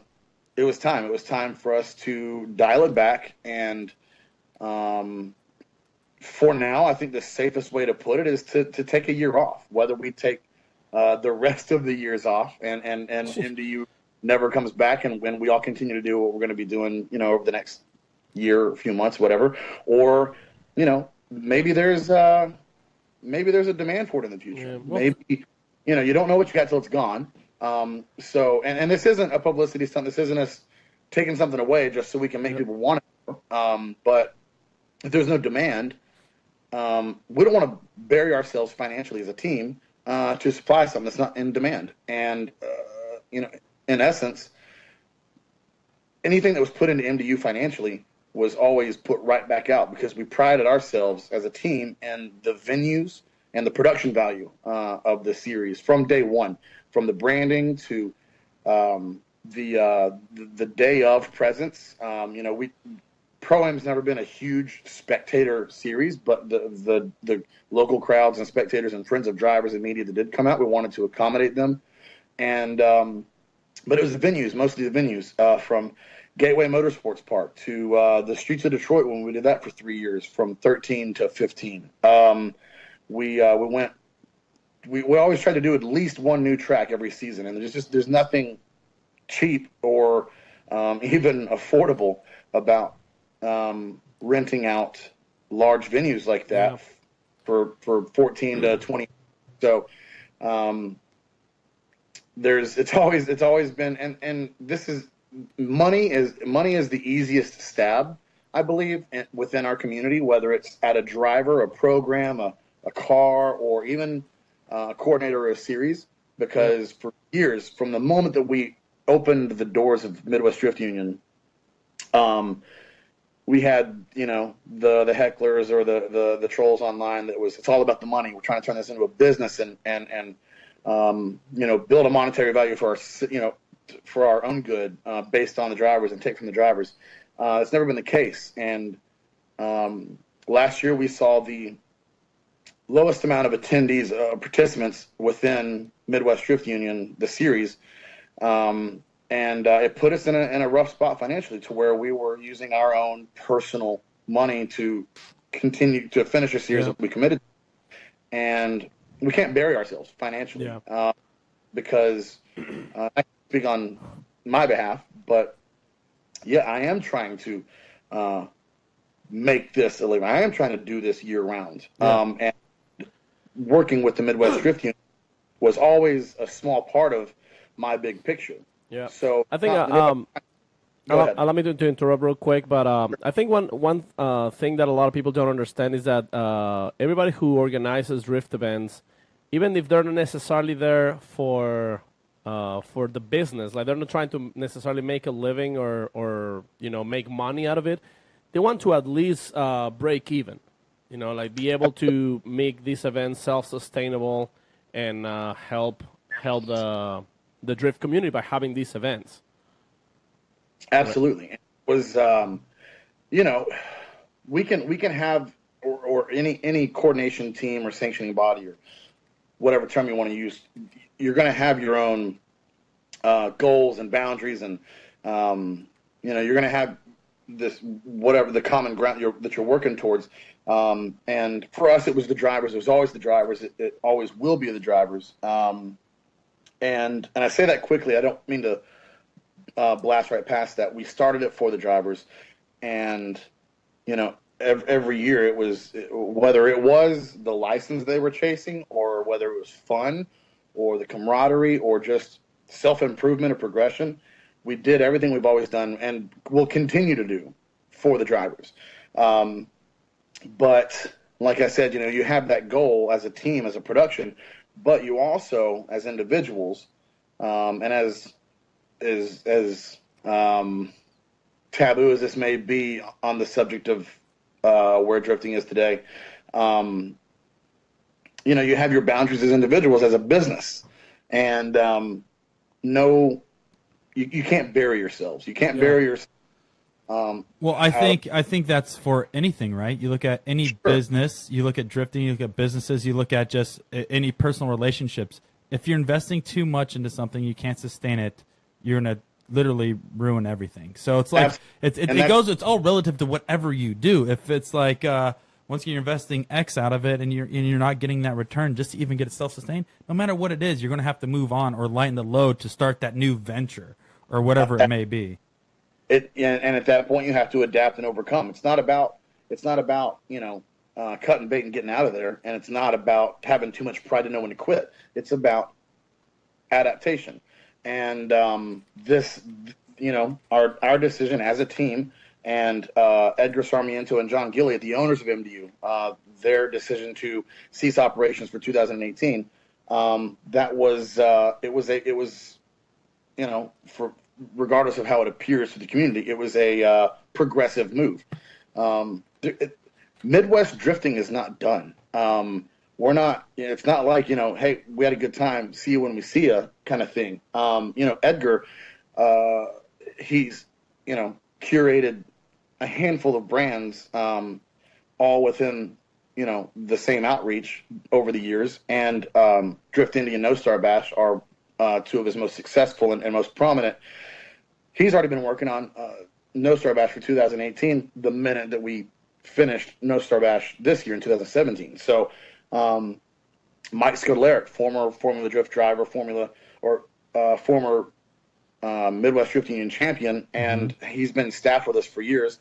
He's been frontman for the Midwest Drift Union and Detroit Drifting Company's Back to Basics days, which is open track days, run with your brung, show up, tech inspection to make sure that nothing happens to drivers or passengers, make sure the car's safe to go on track and run with each other. But at the same time, Mike's there giving good feedback to these drivers that are there either it's their first event, or they're doing shakedown runs in between pro-am rounds, or they're just there to run with their buds, and it's that's just Midwest Drifting was just part of the whole.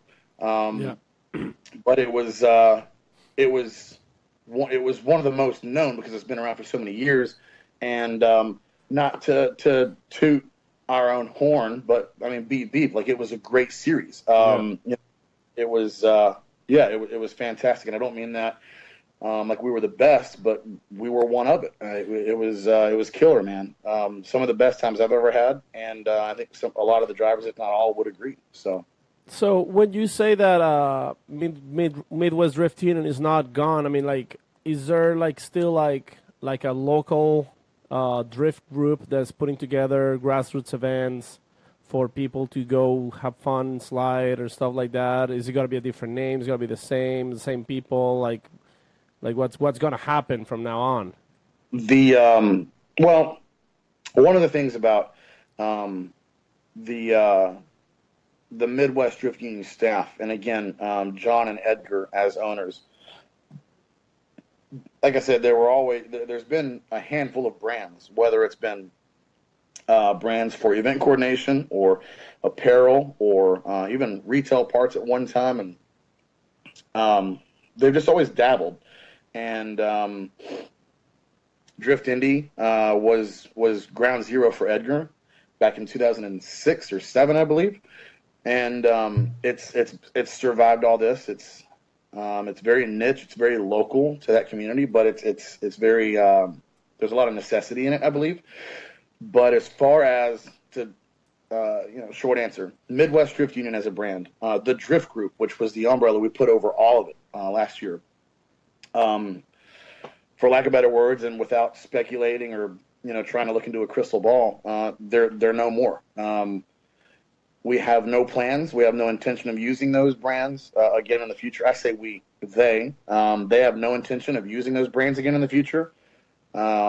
And the call that John and Edgar made for their brand, Midwest Drift Union and the Drift Group, to cease operations was, at this moment, right now, right here, it was final. So, what do you, is this something that you see maybe spreading around on different drift organizations, or do you think this is more of an isolated case because of the area, because of the drivers, or it's just particular? What do you think? Do you think this is going to be a trend in other series? Exactly.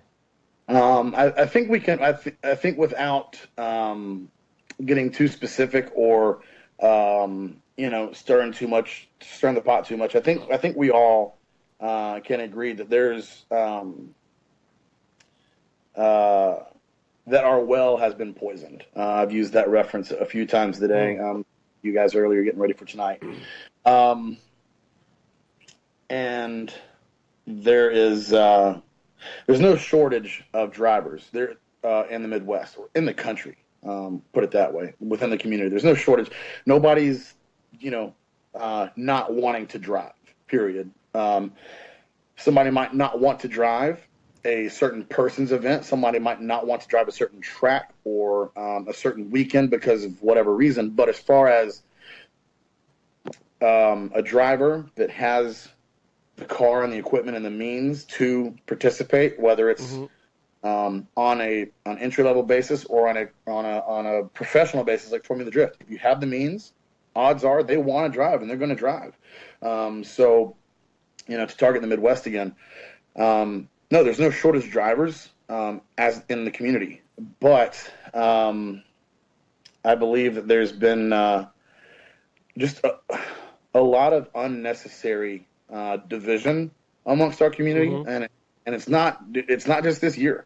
I think it's really kind of coming to a head, but it's not new. It's kind of a long time coming, and this is something that we've felt coming for a while now, and we've just kind of battened down our hatches and focused on us. And a lot of the I'm just in my mind, I'm seeing comments on this from, because there's within the Midwest there's a small handful of cheerleaders that are just anything but MDU. We can't say do the right thing, and with the satire social media sites that target Formula Drift or whoever, like, dude, I get it. Like, I vibe that because maybe not on the same grand scale, but on a similar scale, we felt it. And so like I said, we kind of got to the point where we battened down our hatches and we remained concerned only about us and our brand and our drivers and the drivers that wanted to spend time with us. And doing so, it's like one day we all woke up and everybody thought they could run a drift event. Everybody was an event coordinator. It's like when, two dummies run for office, all of a sudden everybody, is into politics.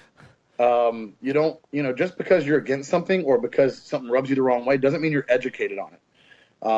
But it also doesn't mean you can't be educated. Yeah. So well, what is this thing? What is it you've been feeling that has been coming on over the past couple of years? You kind of said something like, kind of felt that we kind of saw it. What was that feeling, or what was that thing that you kind of saw creeping on that you think has been infecting the Pro-Am series? Man, it was like I said, it was a division within the community. What were they dividing? Let me ask that. What was being divided? As we transition in this conversation, I want to make it clear that I'm not just talking about the Midwest. Yeah. I've been involved in a Formula Drift Pro 2 program for the last 2 years with Dirk. I've coordinated drift events for FD Pro-Am for 8 years with MDU. I've run track for Grid Life for the past 2 years, street driven tour. All sorts of events, in between. And I'm not targeting one type of event or. Did you mention Holly LS Fest? Holly LS Fest as well. Yeah, that's been under the Drift Group umbrella, but that will continue to exist, by the way. I don't want to, I was going to hit on that later, but Holly LS Fest Drift Challenge and the Carcraft Summer Nationals Drift Demo and all that stuff that was under the Drift Group umbrella, it's still there. I'm still going to be doing those events, but I'll with close to the same team, just not under the Drift Group umbrella. But yeah, to go back to what you were saying, what we started to see, and when I say we, I speak on behalf of the Midwest staff because that's who I was discussing it with at the time. But even across the country, last week at SEMA, any like-minded individual, which there are more of than none, and oddly enough, it's the ones that don't blast everything on Facebook or in a discussion board or Instagram or whatever. We kind of keep to ourselves and we talk about the community because we care most about it. We're not trying to just make a public spectacle. We started to see this division, and it was back in the day.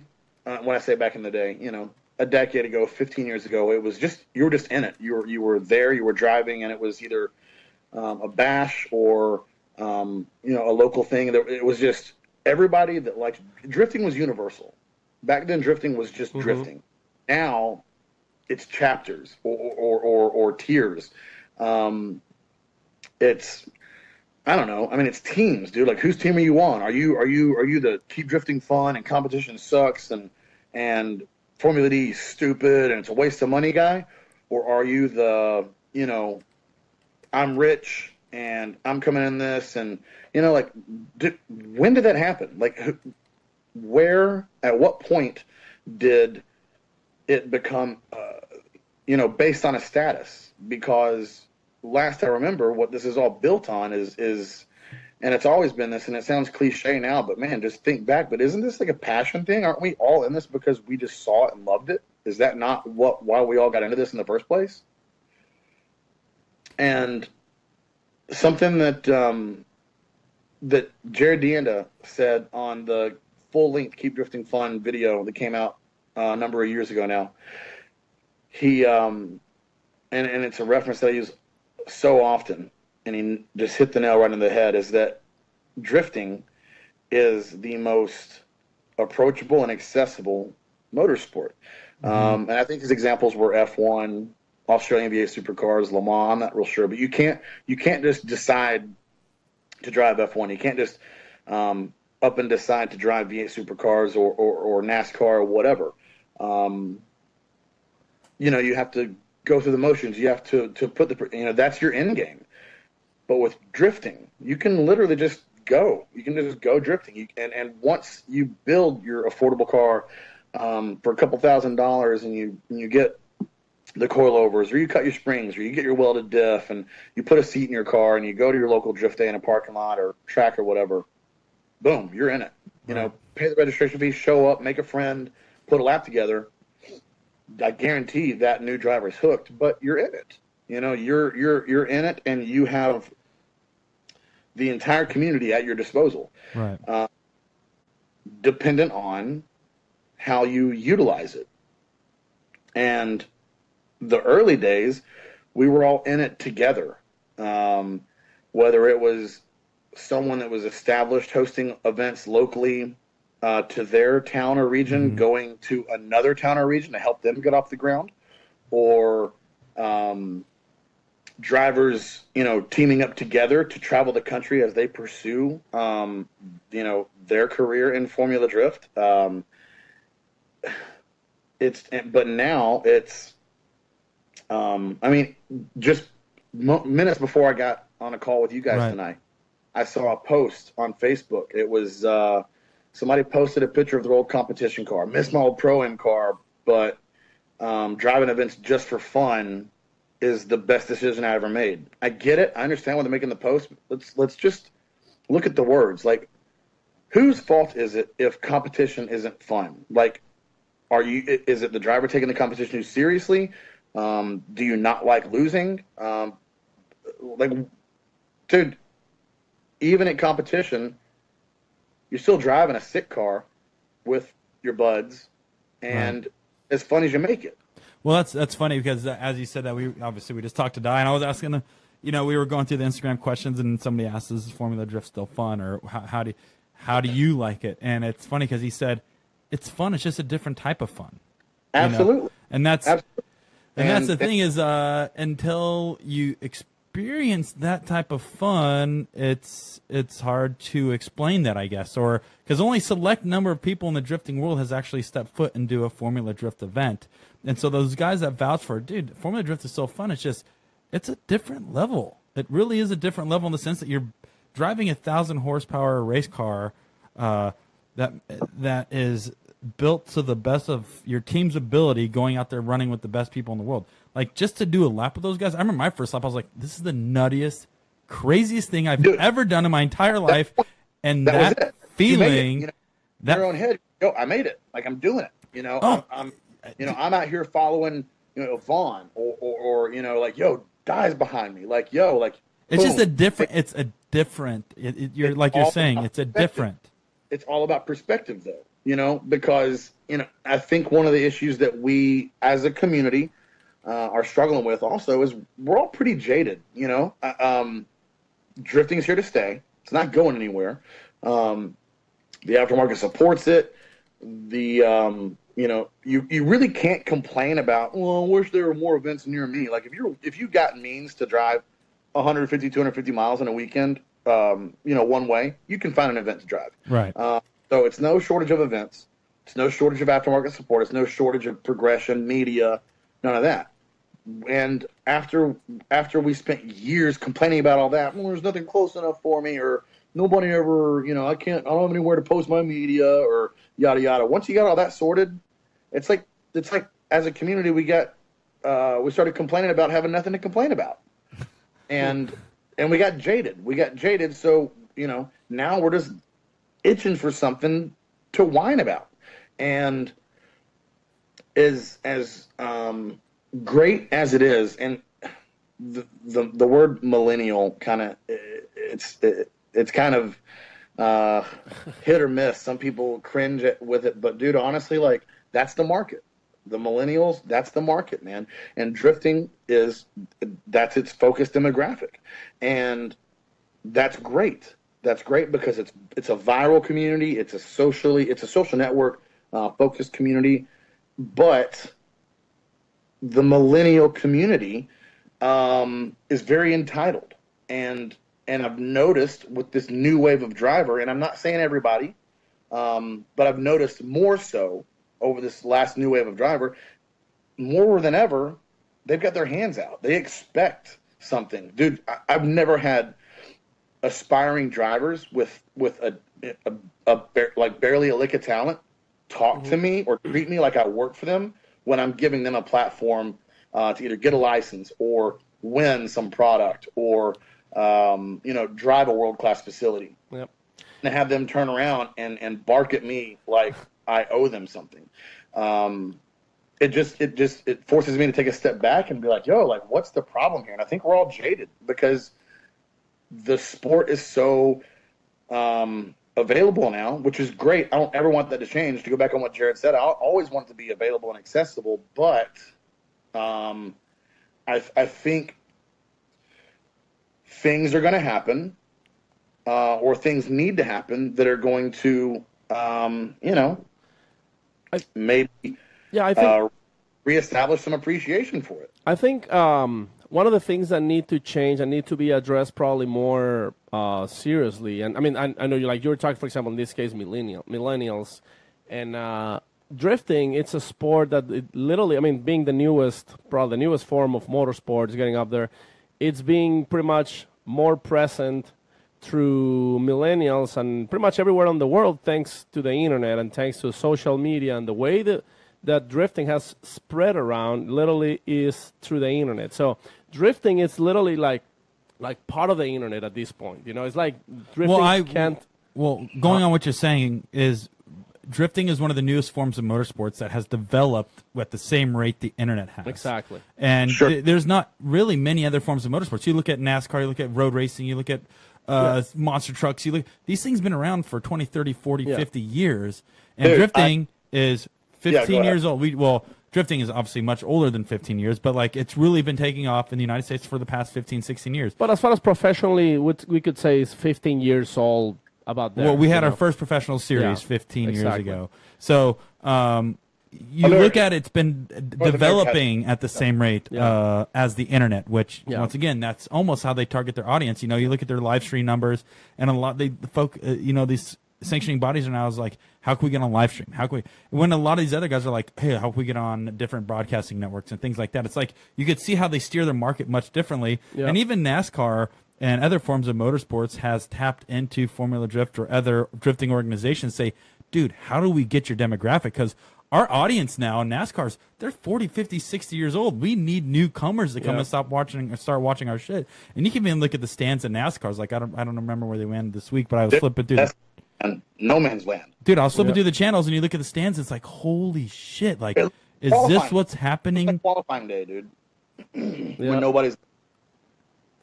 Yeah, and it seems like it's one of those things that I mean, we all have to acknowledge that social media and the people, really people's opinions on social media about the sports and people's interactions, unfortunately, it does mean something, like like in this case, like the derps and all the trolls and all that stuff. I mean, you have to address them. You can't just like ignore them.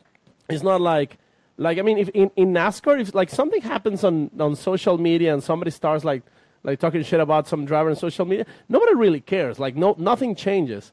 But if that happens on drifting, either professional drifting or grassroots drifting, like we've seen it, like on grassroots events, something happens and it becomes extremely viral because that's viral by the end of the day, dude. Yeah. Exactly. Do you know what's funny is going to our Facebook comments. I'm reading through the posts as you're talking, Paco, and Logan says, "So wait, drifting's going through a puberty right now? Is this the problem?" And then Omer, mentions, "I think it's accessibility of drifting that kind of makes people ungrateful." Dude, both the puberty content and the over accessibility. That's kind of an interesting. Those are two very interesting statements, actually. But here's the flip side of that is that because I agree. Like I said, it's I don't want to go as far to say it's too accessible. I'm afraid somebody's going to quote me on that and be like, "Well, it's kind of snobby that you want to close the doors." I don't. I want drifting to remain as approachable and accessible as it's always been. But at the same time, on the puberty joke, like it's true. It's a growing pain. This is a growing pain, and I think that we're, like I said, we're jaded as a community, and one of the things that we heard from, and I say we, like pro-am staff, one of the things that in the midst of our season last season with our lowest driver numbers ever is, I'm going to take a year off and, I'm going to focus on work, or I'm going to save some money, or I got to finish building this car. And like, that's fine. I'm not saying that move, if I said that and you're a driver and that hit home with you, I'm not calling you out. What I'm saying is if that is you, that's fine. But I've seen that mentality fester into, boom, all of a sudden 4 years, 5 years have passed. Everybody forgot who you are. You forgot how to drive. And all of a sudden your car doesn't run because everything's rusted up and it's just sitting under a pile of whatever stuff in the garage, and all because you were going to take a year off. Dude, you miss. Drifting is growing and I've said this for years, drifting is growing and still is growing so fast. You take a year off, literally, like 365 days. Take a year off, come back to drifting. You might as well have taken 4 years off. It's growing so fast, dude. Like one fiscal year off, one calendar year off. Yep. And you come back, dude. It's way more than a year. You feel way more than a year behind. There's a whole new wave of driver. There's new rules. There's new cars. There's new parts. There's more media. More tracks. You can't sleep on it, dude. If you're not moving forward, you're getting left behind. And, as a community, as individuals, but whether it's drivers, media, company owners, or teammates or coordinators or whatever, you got to keep your head on a swivel. You can't have a chip on your shoulder. You can't take this stuff personal, but you got to treat this like a community, not like an industry. A lot of people say the word industry. And that's fine. There's a place for it. Like last week at SEMA, right? That was we were there, as members of an industry. As a community, we got to look out for each other. Right. We can't, this. I don't know if I've made or mentioned this tonight yet or not, but there's been a line drawn in the sand, not by one particular person, but each side has its, again, cheerleaders. And it's not like we've been split up into a bunch of different clear groups. I think both sides kind of branch off into their own thing. If you were to have to split it up in two groups, what groups are there from what you're seeing? It's the well, it depends on which side you ask. That's what's so funny.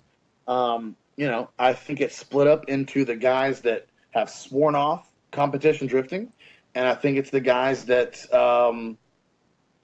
see the value in competition drifting. And I say that so delicately because I'm on this side.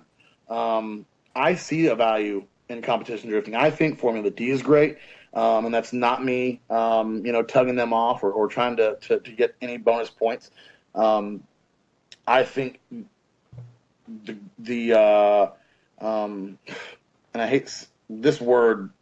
This has a bad taste in my mouth because I've heard it misused so much recently. I think the grassroots community, I think it's great as well. Yep. But the cheerleaders on this competition's terrible. Like it's a waste of money, a waste of time, and I hate it. And it's stupid, and it's what's wrong with drifting. The people on this side of the line are very closed-minded. And they don't want anything to do with the rest of the community. They don't. But the funny thing about this side of that line, the drivers that already have a career in professional driving, or are pursuing a career in professional driving, or are budgeting for their first or third or 10th Pro-Am season. Right. The drivers that can appreciate and enjoy competitive drifting, they also get down with these dudes over here. They also go to the No Star Bash and the Grid Life and the All Star Bash and East Coast Bash and Haunted Moves and all the 20 other whatever moves Club Loose does. You dudes are killing it, by the way. Pro Bro Down, dude. Right. I mean, Club Loose cranks out great ideas. Pro Bro Down, but there's so that's what I'm saying. Like that's what's so tough about this is, and there was over the past couple of weeks there's been a lot of most of it's been on YouTube stuff of like a lot of like it seems like a lot of bashing against going pro and all that, right? Without even trying to be like discreet about it, straight up, and.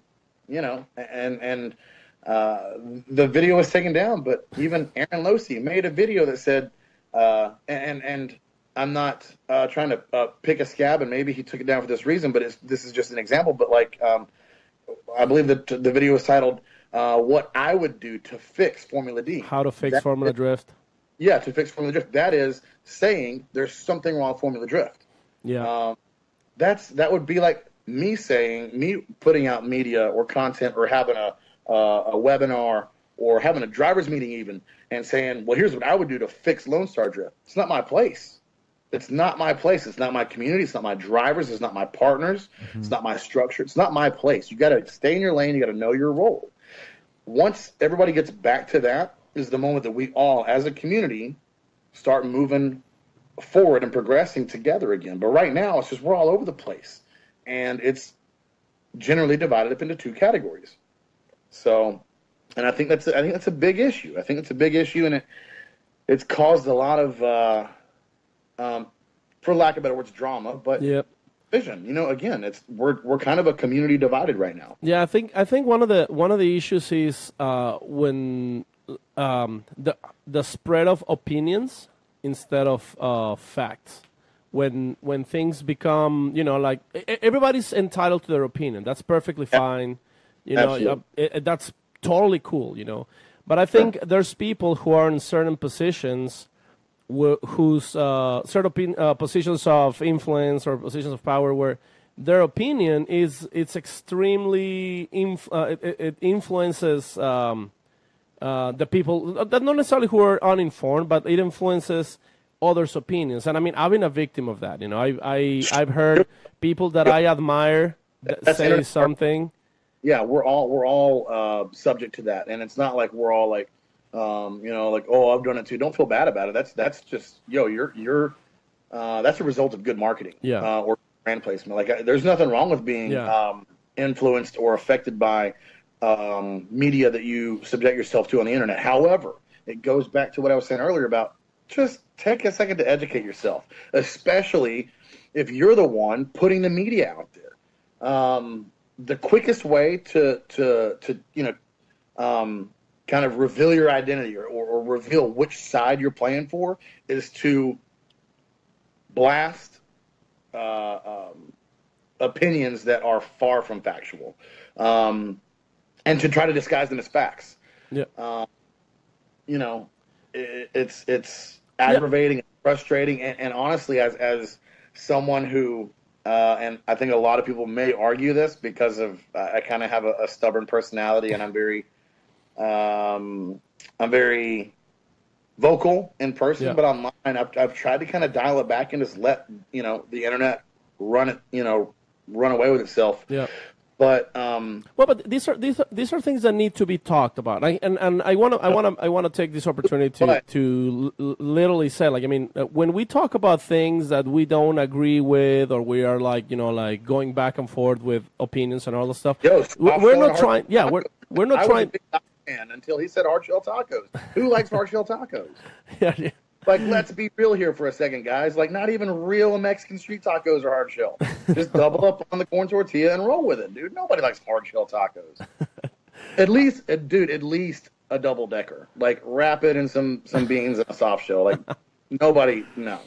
It's a tostada, dude. I like the ones with the Doritos taco thing. The Dorito wallet. I'm guilty of that one, but well, at least okay. Well, listen, my dude. Hey, yo, shout out to my dude Mike Cohn at Grid Life. Open my eyes up to the double decker Doritos Locos tacos. Roll with it, dude. It's like, yeah, Mike's a shit. But can't we agree on we all like tacos no matter which style we like? Dude, even when it's bad, it's good. Even when it's bad, it's good. You can't have a bad taco no matter what. Whatever. Dude, yo, get this. Watch me do this. I'm going to segue back into drifting on that. Okay. Even when it's bad, it's good. Dude, I still love what I do. I still love being a part of this. I still love, what the future holds. I still love where 2018 is headed, even though I don't really know right now. I still love the Midwest drifting community, even though we don't know what direction it's going to go because we're not directing it anymore. Like the kid's grown up, graduated high school, like he's off to college. Like I can't affect which direction it's headed now. So I don't know I don't know where it's going to be in a year or 6 months, but I'm stoked. God, Dirk's program. We spent the last week dialing his program in and building a pro program in Formula Drift next year, coming out of 2 years of Pro 2. And that was the $1 million question. You guys doing pro? You guys doing pro? Yes, but you're like, oh, stoked. So I don't know if people assume they've stacked up money. I don't know if people assume that it's just all, but it's not. And it's really stressful. And I can only speak for myself. I have no idea how Dirk and his family feel because there's a lot to put together there, but we're stoked. So even when it's bad, it's good, dude. Like as cliche as it sounds, it's not about the destination, it's the journey. And we're all on this journey together. Why can't we just check it all at the door, air it all out, and start moving forward again instead of sitting here spinning our wheels and I'm not on this high-minded pitch. I'm just as guilty. There's a lot of people that I don't want to confront because I can't stand either the sound of their voice or the stuff that's in their head that comes out of their mouth too fast, or I don't know that I have my facts straight. So there's a lot of times that I'll either vent to you guys or other community friends of mine, and so this sounds kind of counterintuitive, but let's air it all out, dude. Let's, as a community, let's just kind of start. I would rather see us holding each other accountable rather than these dudes that hide behind a social media app and stick to their one track and just run their mouths outside of that, dude. Like, it's sickening to think that I ran track a few years ago for some of these dudes that swear that me or, whether it's me or somebody else at MDU or MDU as a brand or No Star Bash or Formula Drift or whatever is just like the worst thing to happen to drifting. Like, dude, get over it, man. I was going to ask you, do you know why people have this perception that Formula Drift is bad? Is it because it's too much money or there's too much? Do you know what the perception is if you had to guess? Yeah, no, it's pretty simple. And, this is my opinion. Okay. This is not. I have not taken a social study or a review, but again, not to harp on it. After 8 years of coordinating pro-am events and sending numerous guys to pro-am invitationals or Pro 2 or whatever the case was, or getting to know the majority of Formula Drift drivers today, what it boils down to is simple, man. It sucks to suck, dude. If you can make it, cool. If you can't make, a lot of guys, it's not there, whether it's their personality that keeps them from obtaining necessary partners, whether they're not a good enough driver yet, or a good driver, period. Dude, some people just suck. Some people just aren't good drivers. Like, let's face it. Some people are just going to be consistently mediocre. Not everyone's going to be a champion. Dude. So do you think that's what's affecting, or why people have this perception of FD because they can't get it? Drivers. Like current drivers. Like current day drivers that are in it. For the rest of the community, which is the majority of the community, I believe that just like a bad Yelp review, negativity goes a lot further than positivity. No, I'm serious, dude. So you get one dude who is saying what the community wants to hear or what's easiest to hear, but not necessarily the truth. And dude, it just like it snowballs overnight. It's so quick, and it becomes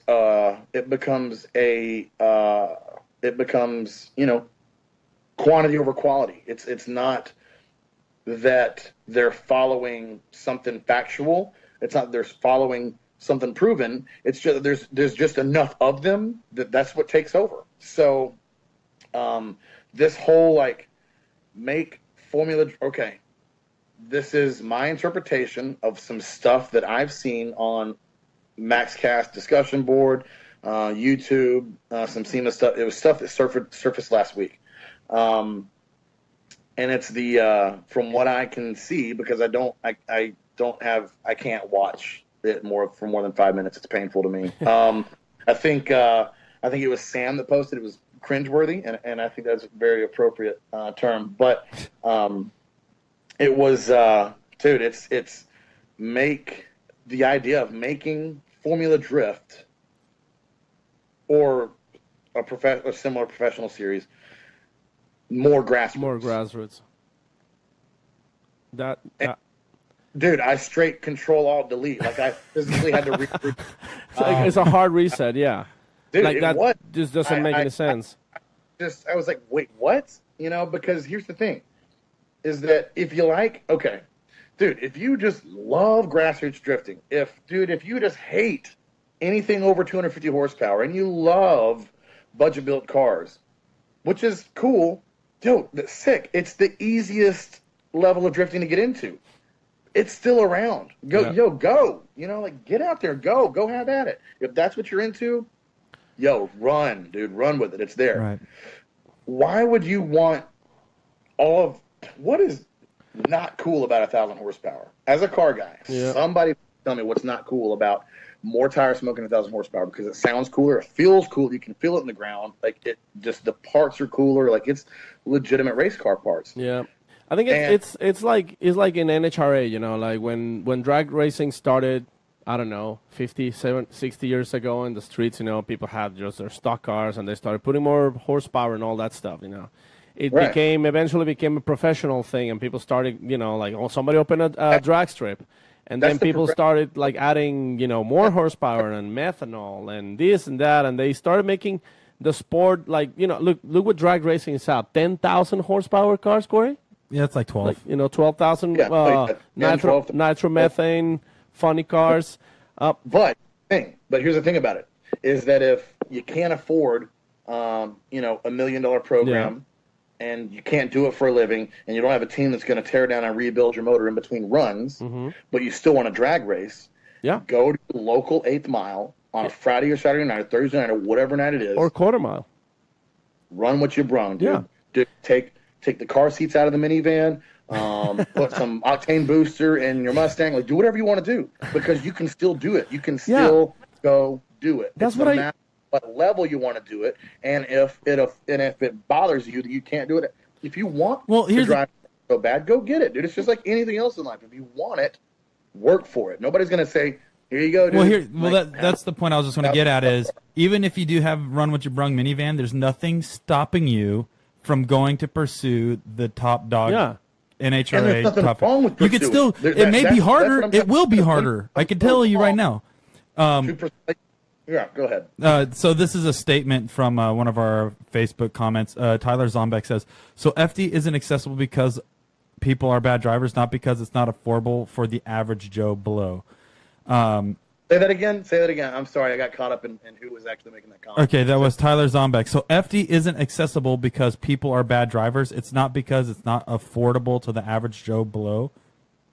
Okay, see, that's where the mix-up is. Average Joe Blow. Right. I feel like that's a grassroots thing. Like the average Joe Blow, like that term, that general, term. That's for whoever. Like a Joe Blow is just like a random Joe, right? That's just some dude. That's me. Right. That's me, and that's me. That's Zombek. Forsberg. That's Turek. That's everybody whoever. started off as a Joe Blow. I agree with accessible, but you're right. He is right. It's in a way, that's not what's wrong with drifting, but that's FD is not for the Joe Blows that are like, oh my God, dude, like I saw this in a magazine, now I want to go do it. If that dude could show up and drive Formula D, people will die. And I don't want to be a part of it. I don't want to be a part of it because those aren't the guys that need to be in 1,000 horsepower. But, hold on, but that guy can pick up that magazine and say, I want to do that one day and go through all the necessary steps and hustle and grind and giant, and he could start tomorrow, and he could get there. That's the thing, is it's not cutting anybody off from getting to that point. Anybody can get to that point. Doesn't matter, male, female, whatever the case. It could anybody. You're not segregating anything. Anybody can get to that point as long as you can pick it up and say you want it and you do it. You can do it. And the reason why I'm kind of passionate about this is because I am that guy. You did it. I am that guy. People think, oh, you came from money. I came from no money. I have zero. I came from zero zilch. I didn't even own a drift car. But what I did is I literally walked up to shops and buildings and people, and my first sponsor was K-Sport. But do you want to know how I got K-Sport? I literally banged on the door. Actually, no, I take that back. First thing I did is I told Dustin, I go, hey, dude, and Dustin's my best friend for you guys that don't know. I go, Dustin, I go, dude, I heard rumor K-Sport has an S13 sitting in their shop doing nothing. Like, let's get a hold of this guy. And keep in mind, I nothing, $0, right? So Dustin's like, fuck this. Okay, cool. Let's figure this out. Like, this was a mission now. This was a mission for me and Dustin. So Dustin ends up going onto LinkedIn, and he finds the owner of K-Sport, and he had his phone number, his cell phone number listed on LinkedIn. He's like, dude, you won't believe it. I'm like, what? He's like, I found Nick's number on LinkedIn. Call him. I'm like, oh, no, dude, are you serious? He's like, yeah, fucking call him. So here I am, young dude, like shaking in my shaking my boots, knowing I'm going to cold call this company owner to ask if I can drive his car, right?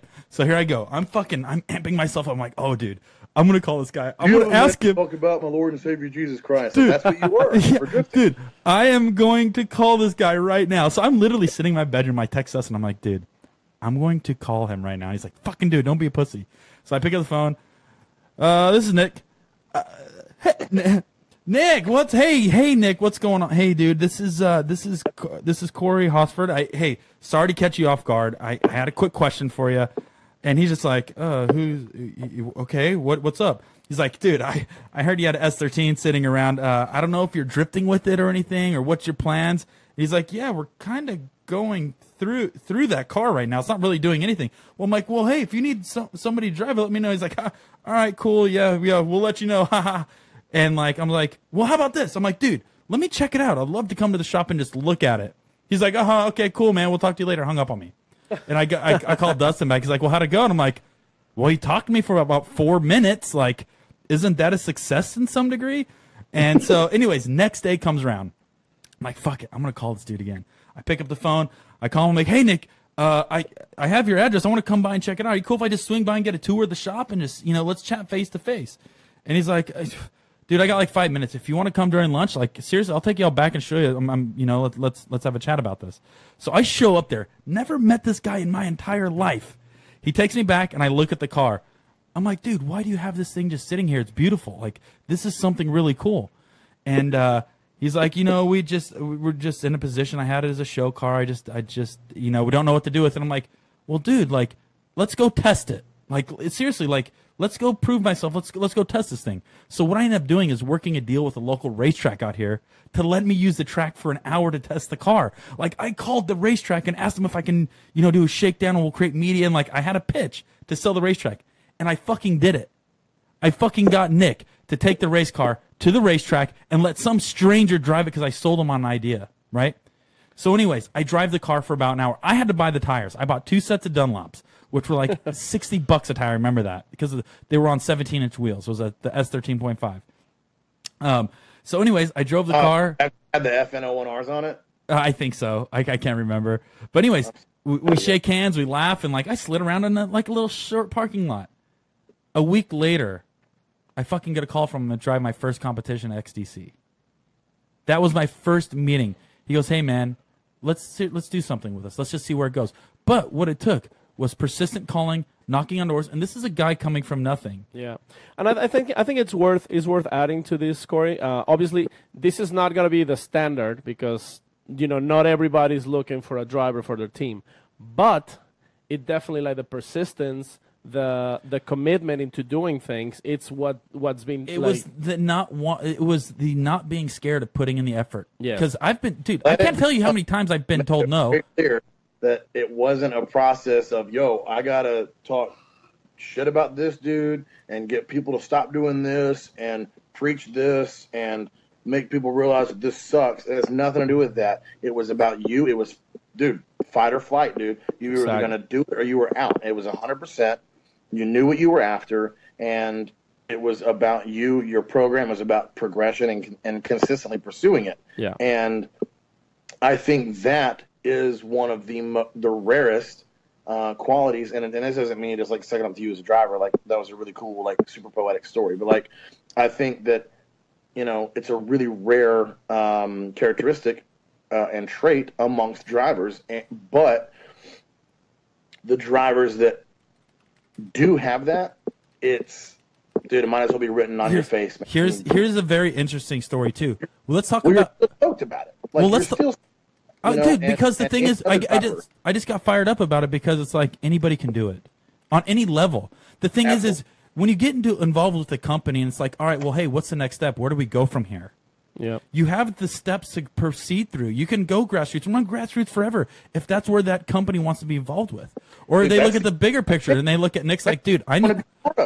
So if you're hard on us for grassroots and you don't want any more, any less than that, dude, you can drive more events than anybody in the country, you know, and you can do it for the least amount of money. So your stuff's already there. So these grassroots guys that believe there should be no more, no less than that, what are they complaining for? What are they so bent out of shape about? Well, here's the thing is, you guys can do whatever you want. You know what I mean? Like, you have the ability to run whatever you want. And here's the thing: is I love all drifting. I love all drifting. And am I the best drifter? Absolutely not. But anytime I hop into any car, if it's a stock S13 with an SR in it, I will just have as much fun. It's just a different type of fun. And I don't here's the thing: is I don't bash people and saying grassroots you'll never go anywhere, because you can go plenty places, but you can go plenty places on the other side of that. And the other story that we talk about people going somewhere with literally, you can name a couple pro drifters that have literally started with nothing, but we talk about persistence, right? We're on the topic of persistence. Let's talk about Chelsea Denofa and Vaughn Getting Jr. Do you remember when Chelsea and Vaughn told us that story? Chelsea goes, I had enough of this bullshit running my team. I could not keep this BMW together. I don't have the right resources. So do you know what I'm going to do? I'm going to go bang on Vaughn's door. And I'm going to say, Vaughn, I'm not driving FD next year unless it's with you. So tell me what it is that I have to do to be here with you. And that's what I do. And when we asked Vaughn, what made you pick Chelsea over Matt Field? It was that. It was Chelsea banging on his trailer door saying, hey, man, I'm doing this with you next year. There's no other option. And that's what it takes. It takes that little grunt work. It takes that little hustle. But you'll be surprised on where you can go with that if you're willing to suck it up and do it. Once again. But I also think it's very important to make sure the note that it's also you have to work on yourself as a driver. Like, I mean, even if you're driving every weekend, every other weekend, you know, like grassroots events or whatever, if you're trying to become a better driver, like concentrating on what is it that you're doing wrong, what is it that you're doing right. Because, I mean, in your case, you already worked as a driver. I mean, that you had a job as an instructor. So, but in your head, in order to be an instructor, you have to commit at becoming a good driver. regardless of being drifting. You were serious about your passion about driving, your passion about cars, your passion about being in the industry. And I think that's also another part that drivers need to understand. It's not just about like having a nice styled car or having a car that runs all the time and is like the best build. It takes commitment in all aspects. You have to be a good driver. You have to be, especially in drifting, you have to be a good person to be on camera, to be social with people. And that's not a negative thing about professional drifting. Exactly. That is something that just comes with being a professional in motorsports. Absolutely. I agree with that. No, I don't have enough money to do it this year, dude. Like, I can't put the butt. Well, sucks to suck, dude. Like, No, wait. be more market. So No, here's seriously, put a better program together. If you're not good in front of the camera, get good in front of the camera. Like, it's not a matter of gift to gab or the right jawline. I mean, I'm ugly and I stutter all the time, and I don't know what I'm trying to say, but I have a tendency to get points across. You're not ugly. well, you it's, gotta be convicted. You gotta know and believe in something, and it's got to be based on facts, not opinions, not something you read on the internet, not something that you think you feel when you go to an event. You've got to know your role. And as soon as in a perfect world, everybody in this community would know their role and we'd all work together. But instead, a lot of individuals insist on denying their natural role, and they want to be something they're not. Like I said, dude, a couple years ago, midway through an off season, all of a sudden everybody's an event coordinator. They're going to fix drifting, or they're going to make drifting great again, or whatever their cool slogan's going to be. Hadn't changed a thing. And a matter of fact, dude, those things fall by the wayside. I learned years ago, those problems take care of themselves. The people that are in it because they love it and they believe in the sport and the progression, that's what sticks around. That's why MDU, it's a brand. It is a logo. That's it. The group of guys, my brothers, this is family, not started, but has really curated Midwest drifting as a community over the past decade. We're not going anywhere. We're not done. We've just got to learn what's next, and we're adapting and overcoming. For me, a lot of my focus is, Dirk's program. He embodies everything that I worked towards when I decided that I wanted to invest in a Pro-Am series, dude. He's killing it. My phone's falling. But that's why I invest in him. It's got nothing to do with anything other than the fact that that was the whole point, right? To spend all these hours and dollars to give this opportunity, and we just vibe, dude. Like, he's my dude. I love his family. That it's extended family for me. All of them, the team, the crew, our partners. Like, it's just, it works, man. So I'm really invested in that. And like I said, every other staff member that was with MDU, we've just got different focuses right now, and one way or another, that benefit the progression of drifting as a community and as a sport. It's not changing it. It's not fixing it, because there's nothing wrong with it. The problem is amongst the people, not the sport. The sport is sick. It's fun. It's rad to watch. It's awesome for first comers. It's awesome for guys that have been doing it for 15 years. It's the rumor mill. It's the drama, dude. It's the whispering in the hallways and in the bathroom between classes, man. It's just like, it's ugly. Stop it. Just chill and remember why you're here. Yep, I agree, man. I mean, I think it's like I said earlier. Opinions are fine. We all should address opinions.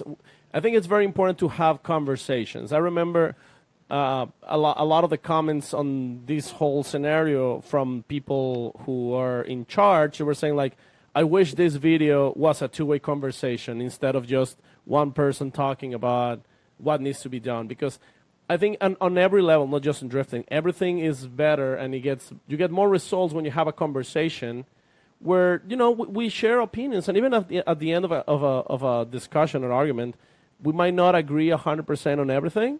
We still learn from each other, and we share exactly what is it that we are concerned about.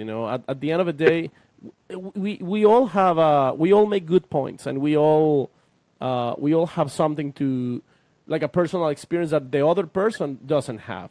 And Absolutely. by listening and absorbing what the other person is trying to say, then you learn a little bit more, and then you can make your opinion better. Well, it's also just appreciating also where your drive is and where you want to go. If you want to say grassroots, Paco, I appreciate you just as much if you decide to make the hurdle all the way up in FD and take your stock Esther. I would appreciate either way of this. And as I think it's Fuck going, off, Corey Stan's life. It's like you're taking the tofu drift fan to FD. Do you know what, man? Hey, I'll be the first guy in your pits digging for you. And even if there's some random guy who messages me asking, hey, what can I do to be a better guy?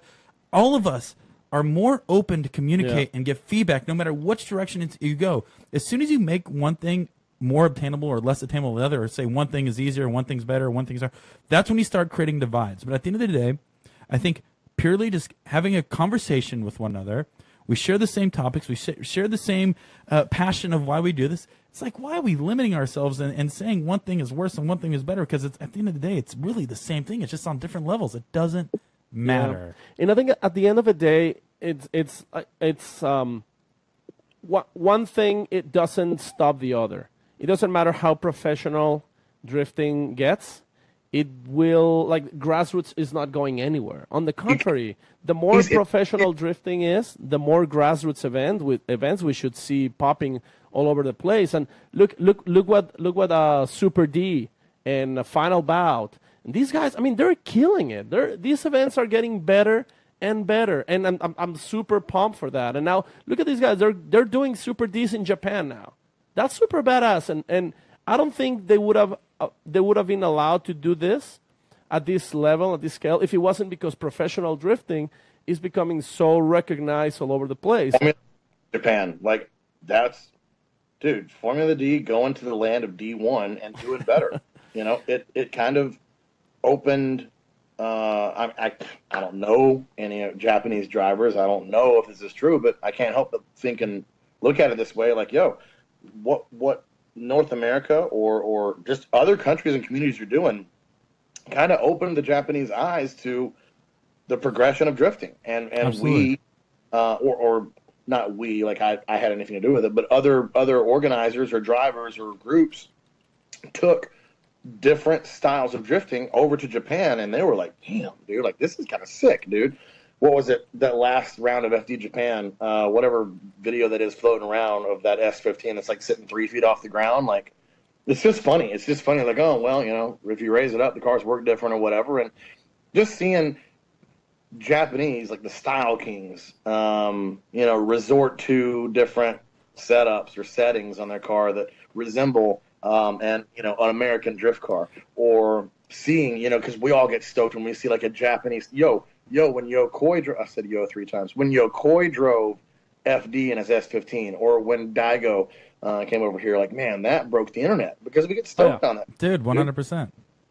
And so, and that's, dude, that's what, I'm into that, man. You know, with, dude, having James Dean come back after, you know, so many years, and Peter, dude, and, you know, James taking the win, Peter, Rookie of the Year, in a brand new team and brand new cars, sick cars too, that, you know, fan favorites, or, you know, now the RTR program with Vaughn and Chelsea. Like, there's just so much variety and progression in pro drifting. But here's the thing, is that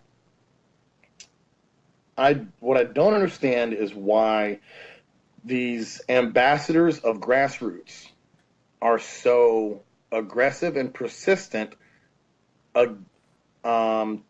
to spread negativity about professional drifting or large budget teams or you know, big insane builds. Why that's such a bad thing for grassroots drifting, because grassroots drifting, I'm tired of that word, but like entry level drift, affordable drifting, competition, fun days, whatever.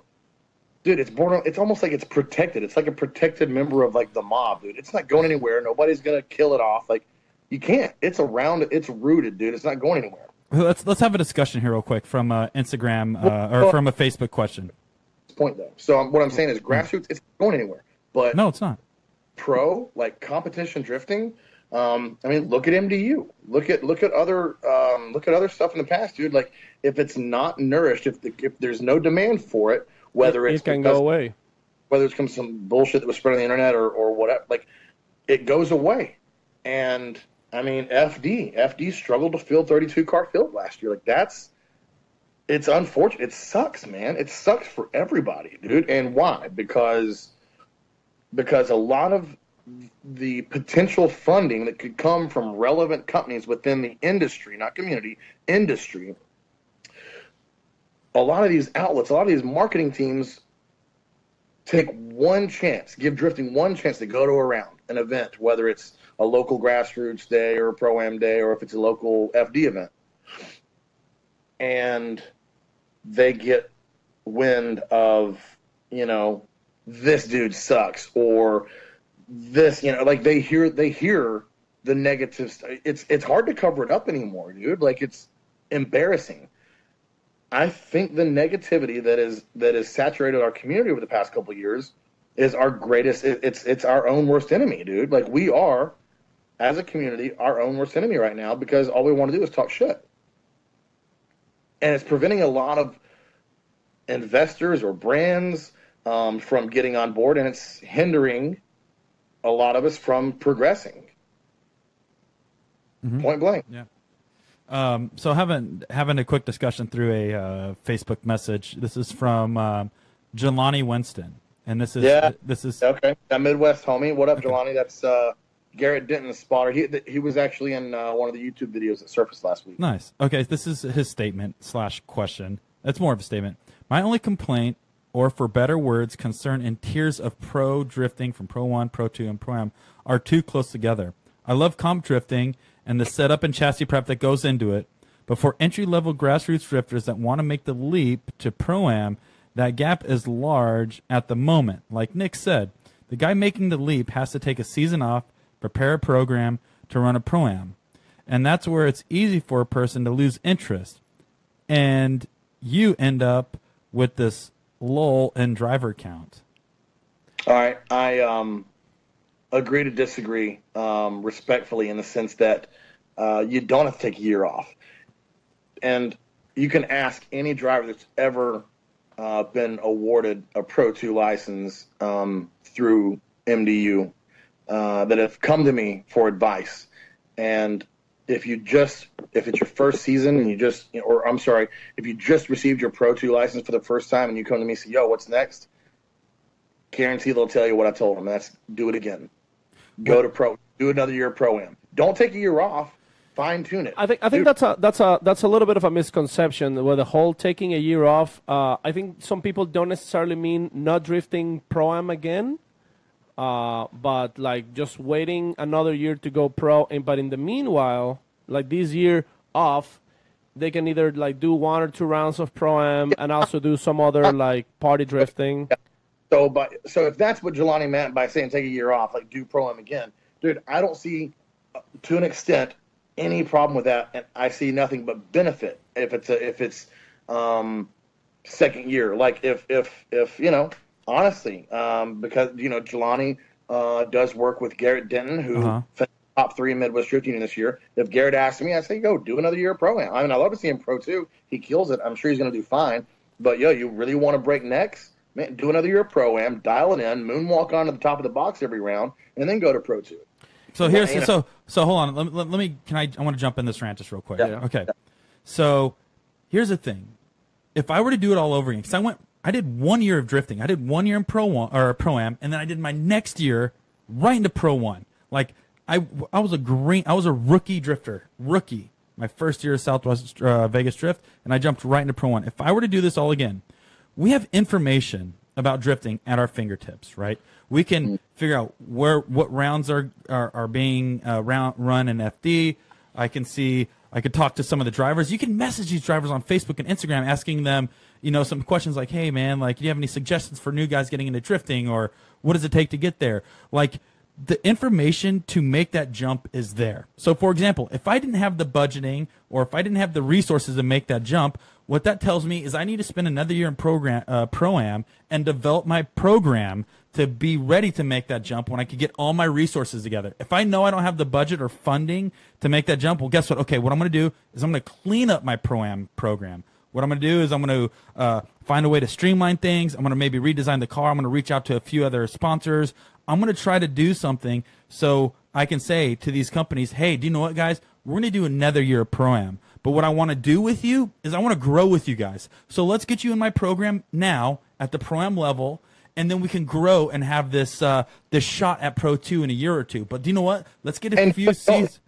Don't get upset when you ask for $25,000 and they say no, because there's no value in that. Know your role, take what you can get, but exactly what you just said, market it as a, let's grow together kind of thing. Like, dude, that's almost invaluable, but oddly enough, unheard of when it comes to drivers pitching their programs. So going back to that, it's like, do you know what? Yeah, let's grow together, because at the end of the day, my objective is to become a Pro 2 driver, and I want you with me. I've been with you for a year now. Let's do this. And do you know what? The following year, after you compete in Pro-Am, you'll see more interest involved from that sponsor saying, do you know what? I got a little budget for you. Now Pro 2 seems a little bit more obtainable because now you've been with these companies for a year or two. See, that's the thing where I messed up on, is I didn't develop many of those relationships prior to Pro 2 or Pro 1. I said, you know, we're making the jump, and I'm going to throw every credit card I have at it because I don't have anybody else on me. Is if I didn't have my ducks in a row making that jump, it's going to look like a far gap. But if you can get them in now and run with them for a year or two and say, hey, do you know what? Let's plan this out. Let's get 2 years under our belt and do this. It's going to make that jump look so small. And Tyler Zombeck comments in here, how can a stock S13 SR not take a year off to compete with people like Sharp, short of having trust funds? So here's the thing, Tyler, is I never had a trust fund, and I didn't even have a drift car. But what I did is I took that S13, I ran another year. And I developed the programs and relationships to get a budget to build another car at the end of my Pro-Am season. I'm going to run the SR S13 for another year or two, and I got to make a commitment to that. But do you know what? I was too excited when I got my license, and I said, do you know what? I can sell Pro 2 now. I can sell Pro 2 to sponsors. Well, guess what? Now you're still signing yourself to these new companies as a rookie going into Pro 2 when I didn't have any other my information prepared going to them, saying, hey, I ran 2 years, 3 years. I got great companies on board like AM and McLeod, and do you know what? They're backing me. They have trust in me. I would love to bring you in and develop your trust too, because you know what? When I make that jump, it's going to look much smaller. And with that budget, I'm going to roll it into my new car. But I got to be okay running that S13 SR for another year to develop that relationship. Yep. Absolutely. But see, this kind of goes back on some stuff earlier, but like, and we're hearing from some of this crowd tonight in the comments, but like, this, and a term I keep using, this new wave, this new generation of driver. A lot of these dudes just have their hands out and they have a chip on their shoulder, and they just think that they're entitled to something like this, gimme, gimme, gimme, and boo-hoo, oh, pitiful me, like, oh, I'm never going to make it. Well, dude, keep telling yourself that, man, and we'll see you at the next grassroots local drift day or whatever, like whatever the nerdy term is. Like, that's fine. But if you want it, if it's Pro-Am, if it's pro, if you want to be a pro driver, then it needs to be Pro-Am. And after Pro-Am, it needs to be, in my opinion, another year of Pro-Am. I think a minimum of 2 years of Pro-Am, absolute minimal, going into Pro 2. And then Pro 2, I make a reference to this program because I'm a part of it, and I know it better than any other Formula Drift program. This is Dirt. 2016 Formula Drift Pro 2 Rookie of the Year. First thing out of my mouth in Phoenix after we finished the round on the podium, do it again. You know, he's hyped. You know, he's got his license. He's a pro driver. Cool, man. Let's do Pro 2 again. And learned a lot this year. Learned a lot this year that if we would have gone to pro, we may have gotten buried. Not because of his skill set, 'cause he's one of the best drivers I've ever witnessed. It's just nature of the beast, man. You got to fine tune it and dial it all in before you start, biting off more than you can chew. And then once you're ready for pro, dude, even once you conquer these big gaps, between Pro-Am and Pro 2 and pro, dude, okay, so you make the big gap jump from Pro-Am to Pro 2, which I don't think is aggressive. And then the big gap jump from Pro 2 to pro, which, again, I don't think is aggressive as it used to be. You get to pro, dude, all of a sudden you're doing twice as many events. You're doing a top 32 instead of a top 16. And that in itself, just being in pro, getting from top 32 to top 16 or top 8, that's a bigger gap than anything before that. It's all about perspective and what's important and what you're capable of as a driver. I think something a lot of drivers are not taking in account, and correct me if I'm wrong, Corey, but I think you guys are seeing this from only the drifting point of view. But let's think about a series like sprint car, like your brother drives, Corey. Right. How much is his car? It's an engine with a chassis, with like very expensive tires and a transmission. How much do you think his car costs? Well, the engines and those things are like $30,000. $30,000. And how professional do you think would you consider he is? Like, if he was on Formula Drift, what level do you think he would be? Like on a scale of 1 Forsberg. He'd be a mid-packer for sure. So, would that the series where he competes, would that be equivalent to Pro 2, maybe, or maybe less than that?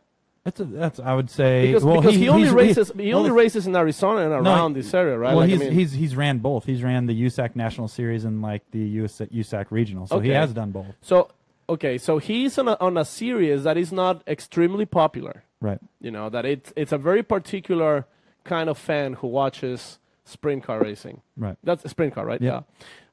These cars cost a shit ton of money, right? And it's still like. How many drivers they have?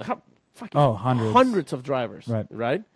And these run in racetracks that are mud. I mean, they're not like a super expensive racetracks. There's no live stream. Some of them might have a live stream, right. But you see where I'm going, right? I mean, he's spending probably the same amount of money that a driver on Pro 2 or Pro. But he's not nowhere close the level of the recognition and the spread that a driver like in Pro or Pro 2 get. So, like, I guess like what I'm trying to say is like a lot of the kids who are like trying to say that Formula Drift is so expensive and it's extremely expensive. I think they need to understand, like, in comparison with other what forms of motorsports. Comparison to other forms of motorsports that are not even that popular. Yeah, you know, you don't get to run sprint car racing on a $2,000 chassis that you bought, and that you started building little by little. It takes all of nothing, like it. I still think out of every professional motorsports, Formula Drift, even at pro level, is the most attainable, and it's the biggest bang for your buck. Exactly. I mean, you can. I mean, dude, look at guys like Jeff Jones, even Odi Bachis, Geoff Stoneback. They don't have $100,000 cars, or am I wrong? It just all depends, but like $30,000 cars. I'm just making fun of Jeff Stoneback. By the way, that's my dude. Okay. Yeah, I mean, and this is me, obviously. It's just very attainable, is what you're getting at. Yeah, like, exactly. Yes, you I agree can with make you. it. You can go to pro. You can go to Pro 2. Tow your car. But on the platform. let's rewind a little bit. Mm-hmm. To take it back, the thing is, you just have to get your feet wet and spend some time and being okay, saying, "Do you know what? I have a long trail in front of me. But for me to get through this hike, I have to take the right steps to get to the top or get to wherever you want to go. Your top, once again, your top could be. But if your top could be grassroots. But if you want to go there, you have to keep reevaluating your program. And some guy in the Facebook comments asked me, his name's Menaje Jordan. So Corey, comparing your program from 2011 to now, would you say your 2018 Pro 2 program will be better than your 2011 Pro 1 program? And my answer is, Here, let me explain this. I'm going to say, yes, it is going to be better, but it's going to be more efficient and more streamlined because when I first got into the sport, I was very reckless on how I was doing my marketing. I was very reckless on how to spend money. I was very uneducated. And if I knew what I knew now by the resources of communicating with your local Pro-Am guy, being able to communicate with FD, communicating with other drivers, you can find the right resources to take that same budget that you blew in Pro 1 and take a quarter of it and run a very successful program in Pro 2. It's just learning and knowing which path to take in order to be efficient. It's very easy to go out there and just say, okay, we're doing this, this, and this. But at the end, you're going to look back and say, man, I think I did it wrong. So it's a matter of talking to people who've been through it and have them explaining to you what are some of the best paths to take to be efficient and have a longevity. Here's the thing that a lot of people start forgetting about is the being and having a longevity, a lifespan in this motorsports. Because Big picture, having a game plan. That's where it starts. It's okay to run 10 years of Pro-Am if you think that's what it takes to run Pro 2. Like I said, I'm a guilty person of that. I went from Pro-Am right to Pro 1, and I shoot myself in the foot saying, man, I could have developed my team, my sponsors, my relationships, my driving, my resources. I could have communicated to people. I could have done all that. But you know what? I got greedy. I got selfish and said I wanted it now. And it only hurt me. And then once when I got into Pro 1, I'm like, holy fuck, guys. I have my work cut out. And I took a bigger bite than I can chew. It's okay to run in any division. It's moving when you're ready. And do you know what? If there's somebody up there that has more money than you, step back and figure out how you can get as much money of him. How can I get as much money as that guy? Sorry, but the money thing, like the rich guy or rich team or big build, that's a cop-out, dude. There have been, I agree. and it's not even poetic anymore. The underdog stories, there's S chassis with on a professional motorsports level, affordable V8 setups, affordable suspension setups, whatever, like affordable pro drift car builds. There's plenty of underdogs, if you want to call them that in Formula D, doing just fine, dude. It doesn't take a $500,000 car. It doesn't take international travel. It doesn't take, just complete wild builds. It doesn't, man, because there's more of those cars doing poorly than there are of more affordable cars doing well. So if you want to get down to the numbers, like, just look at it. Like, that's not a requirement to being successsul in professional drifting. It's not. No. And I also think, like, I mean, one of the things that were talked recently, like, and kind of like linking with the same that I was talking about, the sprint car racing. What kind of sponsors you see on these sprint car racers, even at a grassroots level? You see diamond, like jewelry companies, plumbers. You see, you see a lot of sponsors that have no relation everywhere. to the sport. Exactly. So when somebody says that, like we shouldn't be having like sponsors like Coca-Cola or like Tide, like that, Dude, that doesn't make sense, like. How good would a Coca-Cola logo look on Dirk Stratton's drift bed? Hell yeah, right. God, pay me my money. I mean, it doesn't matter. Like, what if you want to go drift and you want to have fun and compete and be competitive and other, why not approaching companies like that? Because they if you compare what amount of money they spend on a bigger racing series, like, let's say, like NASCAR, in comparison to the amount of money they can spend on Formula Drift and the amount of reach they can find by sponsoring a drifter with a car that's looking awesome and going sideways and pulling tons of smoke, for them, I think, like, big companies see a lot of value there. So I think that's something that drivers are still not, they're not digging in yet. Like, if you're trying to go pro, you don't only have to try to approach car companies or auto parts companies. You can approach any kind of company that, like, in more than one of the executives is a fan of cars on whatever company that is, and maybe they always had the dream, I always wanted to sponsor some kind of race car or something, and so, just I get where you're going, Paco, Yeah. and it's just, don't seclude yourself to you thinking you have to get an automobile sponsor. Go to where people want to invest in you and see value in your partnership. That's all it is. Yeah. And you don't know unless you ask. And here's, somebody asked another question. This is Paul Valenchikov. Prem cars are like FD Pro cars a few years ago, which is still super expensive. Here, I'm going to do a small rant real quick. Yeah.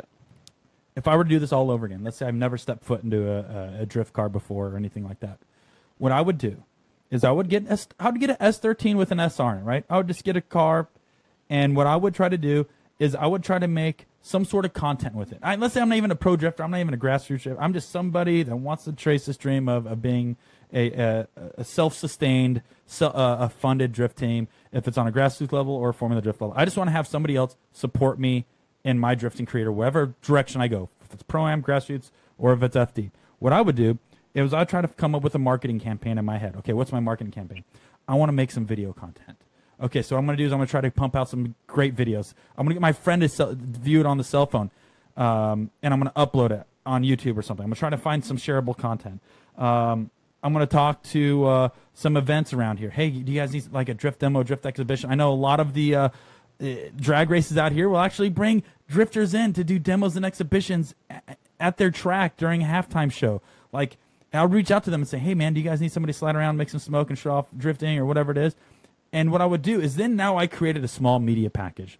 I created a small media package I could sell. Say, hey, guys, I did 2-3 demos last year. I created some videos that may have gotten 5,000-6,000 views. And you'd be surprised.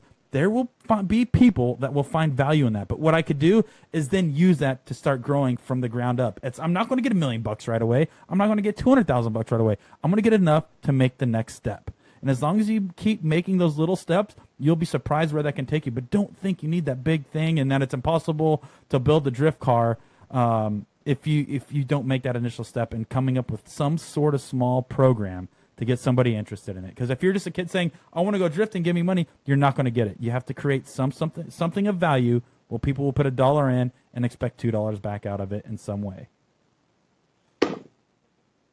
Right? Absolute gold. I loved it, dude. And the cool thing about it is, when you get on your rants and you get this, kind of like this wild hair up your ass, dude, it's because you've been there. And I think a lot can be said for that character, and that character is defined by the struggle. And when I say the struggle, I don't mean just the struggle for the dollars or the struggle to win or the struggle for horsepower or grip or partners or media or whatever. It's all relevant, and it's all part of, the struggle is one thing that embodies all of that. And when enough of that struggle has been overcome with victory and progression is shown and achieved, dude, like I said, we need that conviction, because if you found yourself, Corey Hosford, in a SEMA booth of a potential partner, not a current partner, potential partner that might not be showing exactly interest in you, but they haven't shut you down yet, and you got a little bit of a leg to stand on, dude, and you get on that rant, dude, it's because you actually give a shit. Right. And it's because you want, not just you, Corey Hosford, you want the sport, the series, the community to continue to progress with you, because you're only going to go as far as this sport's going to go. And I'm afraid that more than none of or the majority of the majority of us in this community right now have lost sight of the fact that if this community dies off, if we let the hate continue to take over, we're not going to have anything to hate on anymore, dude. You're going to hate it to death, and we're going to go back to putting short rams and 4-2-1s on our Civics and Euro tails and just there's nothing wrong with that. I mean, it'd be cool to have simpler time, dude. But seriously, look where we are now, dude. Like, we all have similar starts. We all have similar backgrounds in some sort of like action sport, whether it's snowboard and BMX. Like, we all have a common ground. And dude, I'm telling you, somewhere along the way, somebody opened their mouth and decided to start hating on it, and it's just like, that shit's contagious, man. It's contagious, and I hate it. So I have here on the Facebook Live comments, Bailey Burr, he's saying, hey guys, food for thought. I think Jelani's statement was more geared towards jump from grassroots to Pro-Am. When looking at Pro-Am, US Drift, MDU, etc., some people think that maybe Pro-Am is too advanced as it sits. And the leap from grassroots to Pro-Am is a bit steep, maybe? What I'm saying is, with some of these dudes rolling up into Pro-Am events with 700 to 1,000 horsepower and dominating, do you think that dialing things back to where our grassroots guys with 300 to 450 horsepower, JCs, SRs, etc., were able to actually compete with a fighting chance when living up to the guys next to them? Do you think the Pro-Am turnout for organizations like US Drift, MDU, etc., would improve? And I think, and in that case, I mean, let me speak for experience. We just finished, Vegas Drift, Southwest Drift, just not even a month ago. Mm-hmm. The guy who won, Nick Rose, was one of our local dudes. He's a Fortune auto driver, right? Yep. I mean, coincidentally. Pick ups to Nick, by the way. He. I got a killer year, yeah. Yeah, he's completely grassroots kind of guy. It's his first year in Pro-Am. He just started this year. It's a very nice, clean car. Nothing. It's not a crazy build. He makes about 420 horsepower. He won. Our buddy Andrew Schulte, local guy from Arizona, finished third. 430 something horsepower, finished third. Austin Kriegel, he was with us here. 2JC power engine, makes 380, 400. He finished fourth. I think the only one who had a ton of horsepower was Ross on his Evo. I think he was making like 500 maybe. Well, you have Ross, you have Matt Dell. Well, you have Matt Dell, you have Matt Coffin. You have people in the series still making 600-700 horsepower. Yeah, but that doesn't give you the win. No, it doesn't. You guys came out with so many examples because, not to name drop or like, Please name drop. On my behalf, dude, MDU champion this year, one of the winningest drivers in Midwest or competitive Midwest drifting history, Jeff Donati. I believe this is his second year ever doing Pro-Am. Maybe even his first full season. I think last year was a full season. I'm not real sure. But, dude, super standard, reliable, simple setup. S14, LS swap, 400, or right around 400 horsepower. Yeah. Single adjustable coilovers. Wasn't running some crazy squatty setup. Good looking car, 2F car, ran super doof. What? Yeah, dude, like seriously, man, like a lot of style, tons of consistency, super simple, reliable setup. The trickiest part of his setup was his drivetrain, and if I'm not mistaken, Jeff might want to correct me on this later, but the issues that he had this season that didn't keep him from victory were within his drivetrain. Yep. So the trickiest parts were the most problematic, but that's all a learning curve anyway. But to on the same note as Southwest guys, and shout out to those guys. I got to know them this year after meeting a lot of them last year in Phoenix, and it's a great community out there. And I think those dudes are really keeping it real, doing a good job with having that community vibe. I know that Nick and Andrew are like buds, which is cool to see like that. In a local community, seeing like drivers teamed up or buddied up with drivers, and they spoon. So it's sick, dude. It's sick to see that. It's inspiring. It's motivating, and dude, there used to be so much more of it, but no, to go back on it, like years, and Corey, you can relate, dude. For years, we always talked about and obsessed over that gap between Pro and Pro 2, or Pro and Pro in your case, or Pro 2 and Pro now. The gap's always going to be there, dude. That's the point of the tiers. That's the point of the levels. But I think we need to stop feeding that narrative that becoming a pro is unattainable. I mean, because it's not. Obviously, it's absolutely not. If you let's say you want to do Pro-Am just for the fun of competing. Let's say you like competing, you don't really want to go pro. You just want to have competition in your belt, and you have fun and you enjoy the challenge. There's no need to come up with an extremely expensive car, but if you want to win in a competition, you have to have a car that is reliable. You can't be on a car that is going to break. Just as much as like gobs of horsepower in motorsports. Yeah, and it's like everything. You wanna be serious at everything. You have to commit. Even at car shows, even at hard parking. If you want to be the guy who gets the trophy, you have to put the extra hours. Like cleaning the tiny little details on your car and getting like the camber right and getting the right speakers. You've got to pay to play. Exactly. That's with everything. That's not just drifting. And if you think that if you want to win and you want to be recognized by just because you've been doing this for so many years, but you're still not committing 100% into what you like and you love, I mean, you're just doing it wrong. Corey? Right. it's easy for drivers or teams or whatever that might have an ulterior motive or may not be in it for the same reason as, someone who just loves it, like maybe like I said, everybody's got different goals, but when you get caught up in all that, that's when people start to get burned. And that's where the character I was talking about, that's where it really starts to kind of set them apart, man, because the struggle is real and it gets everybody at some point.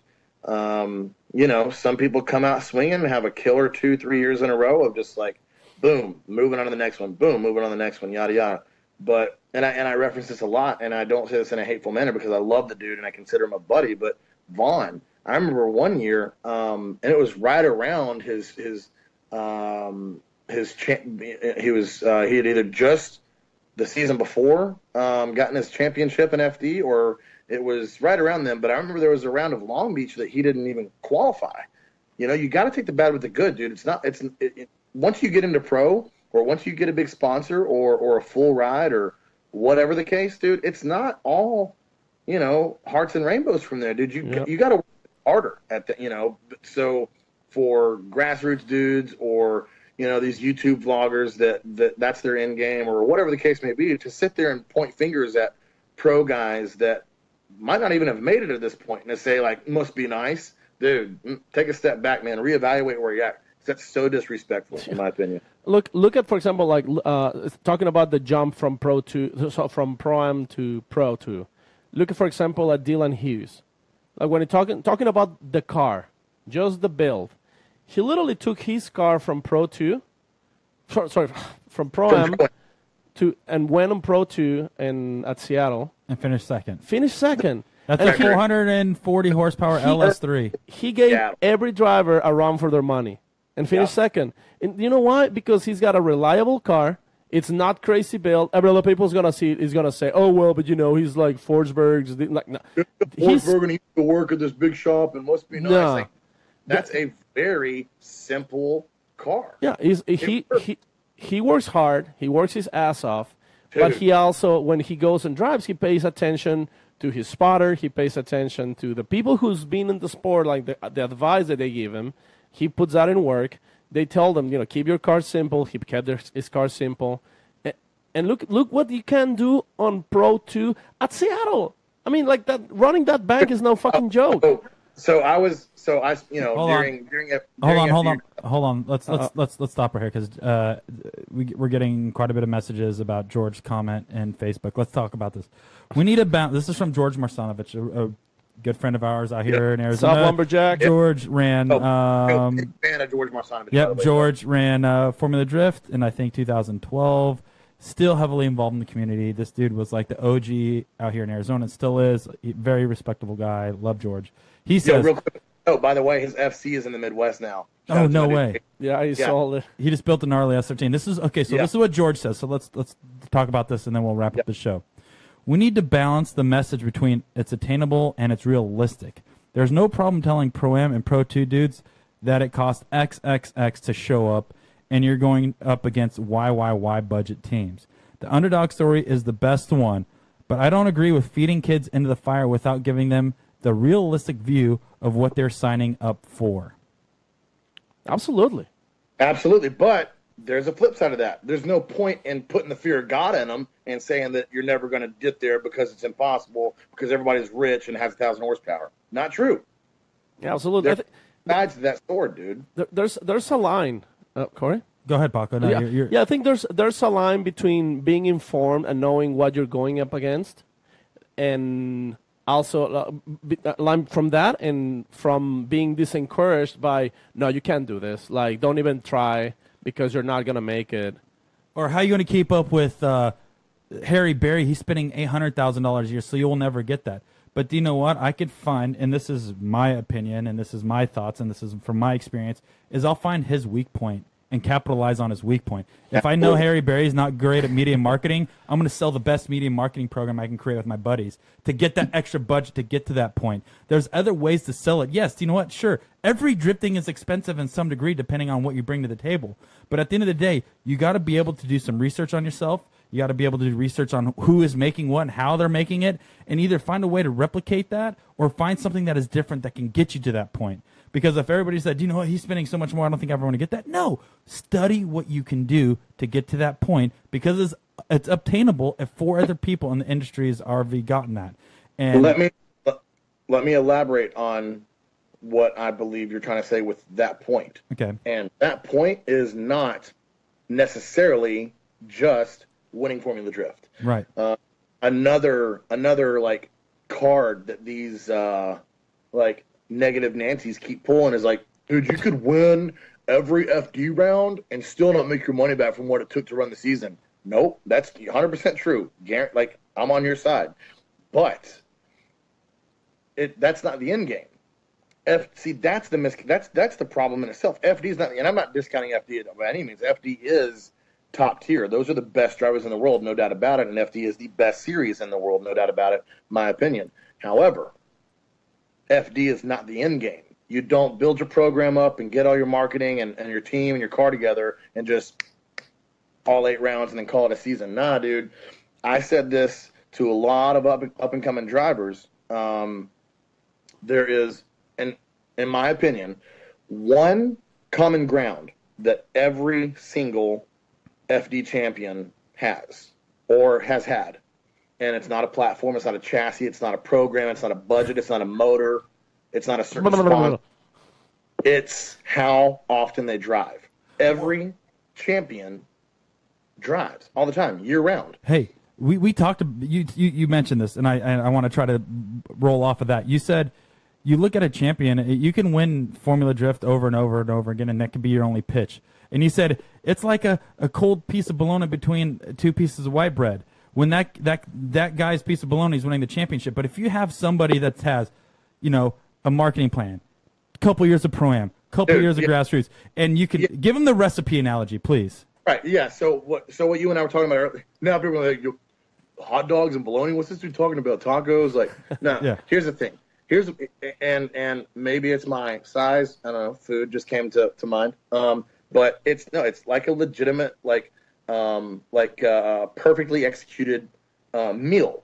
It's okay. So Formula Drift or any series, name anything off, even Grid Life or Midwest Drift Union or whatever.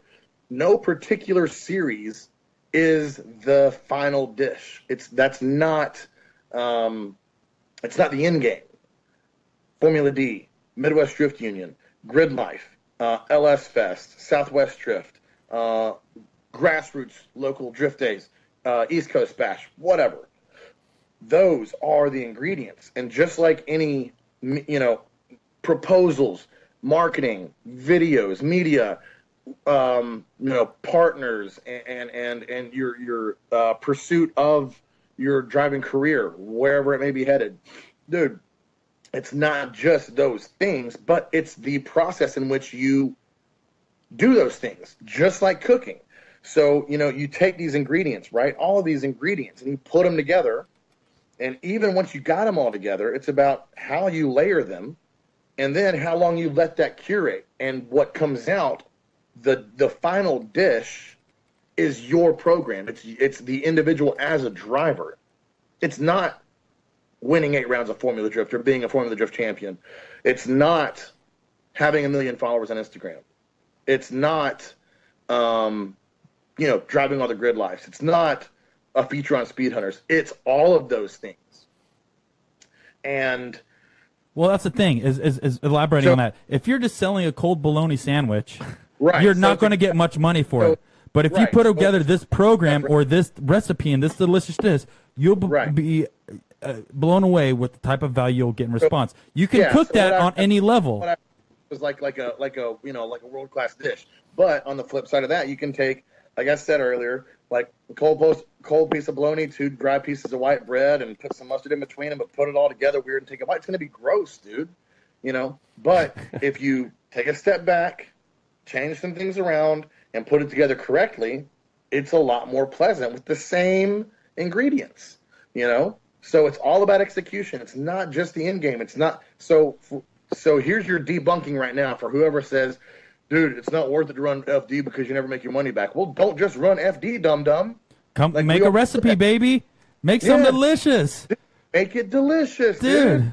Just like my dude Action Bronson says, man. Straight up. Make your program delicious, man. Put some good ingredients in it. It doesn't have to just be one thing, because once you make it one thing, it's like eating what is it like eating? It's like eating cold bread every day. I don't know. Like a cold hot dog. A cold hot dog. Yeah. If you eat that every day, you're gonna have the Hershey squirts. But if you can put together a solid recipe, just little pieces. You know, I'm gonna hit Grid Life. I'm gonna hit Midwest Drift Union. I'm gonna hit Southwest Drift, or just I'm gonna hit 4 events in my state. We're gonna do this. That makes that recipe look way more delicious, and I'm willing now to invest in that. Keep it simple, stupid. Keep it simple. Put some flavor in it. Spice it up a notch. Bang. Call me Emerald Lagasse, baby. I want to spice it up a hair. There you go, dude. Yeah.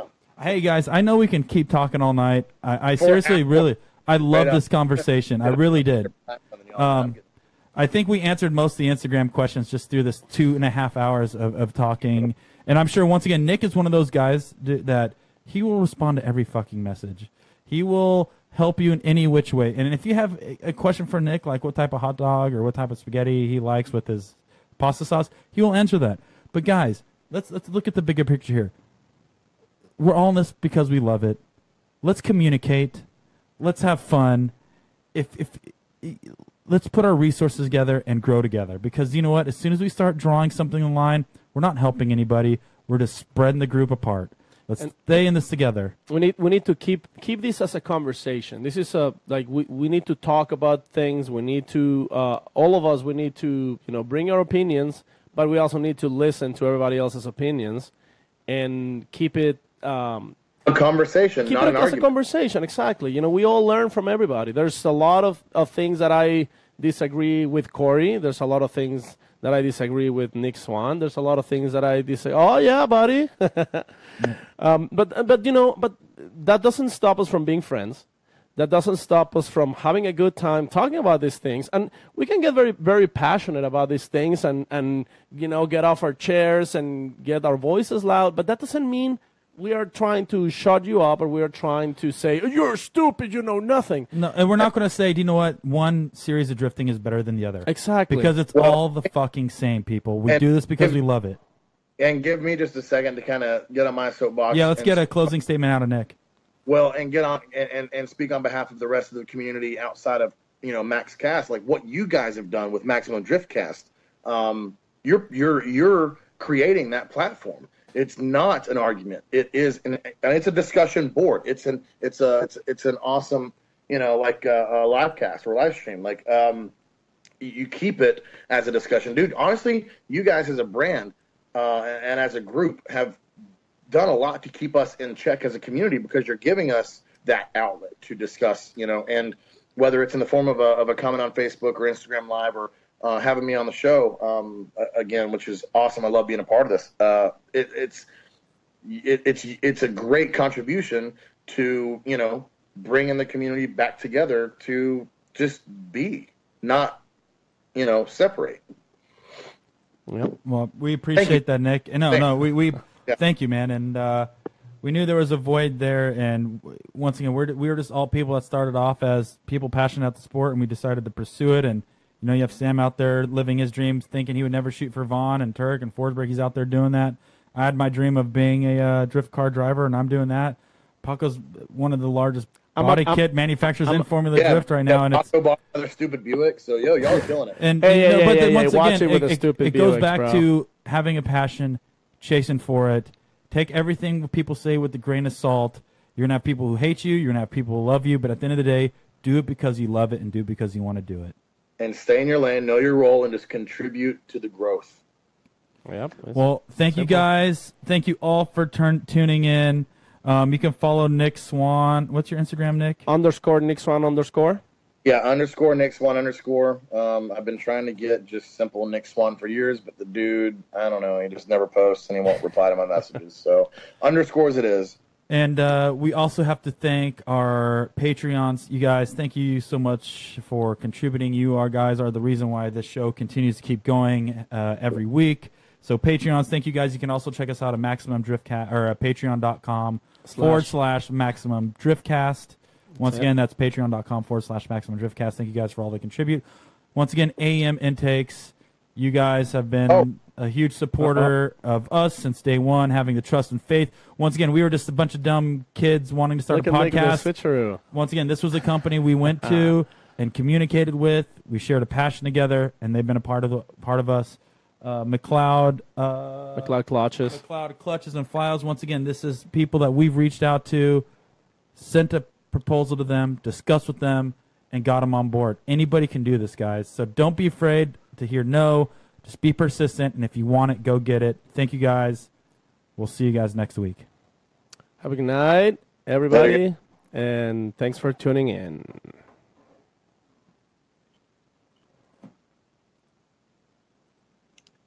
Goodbye.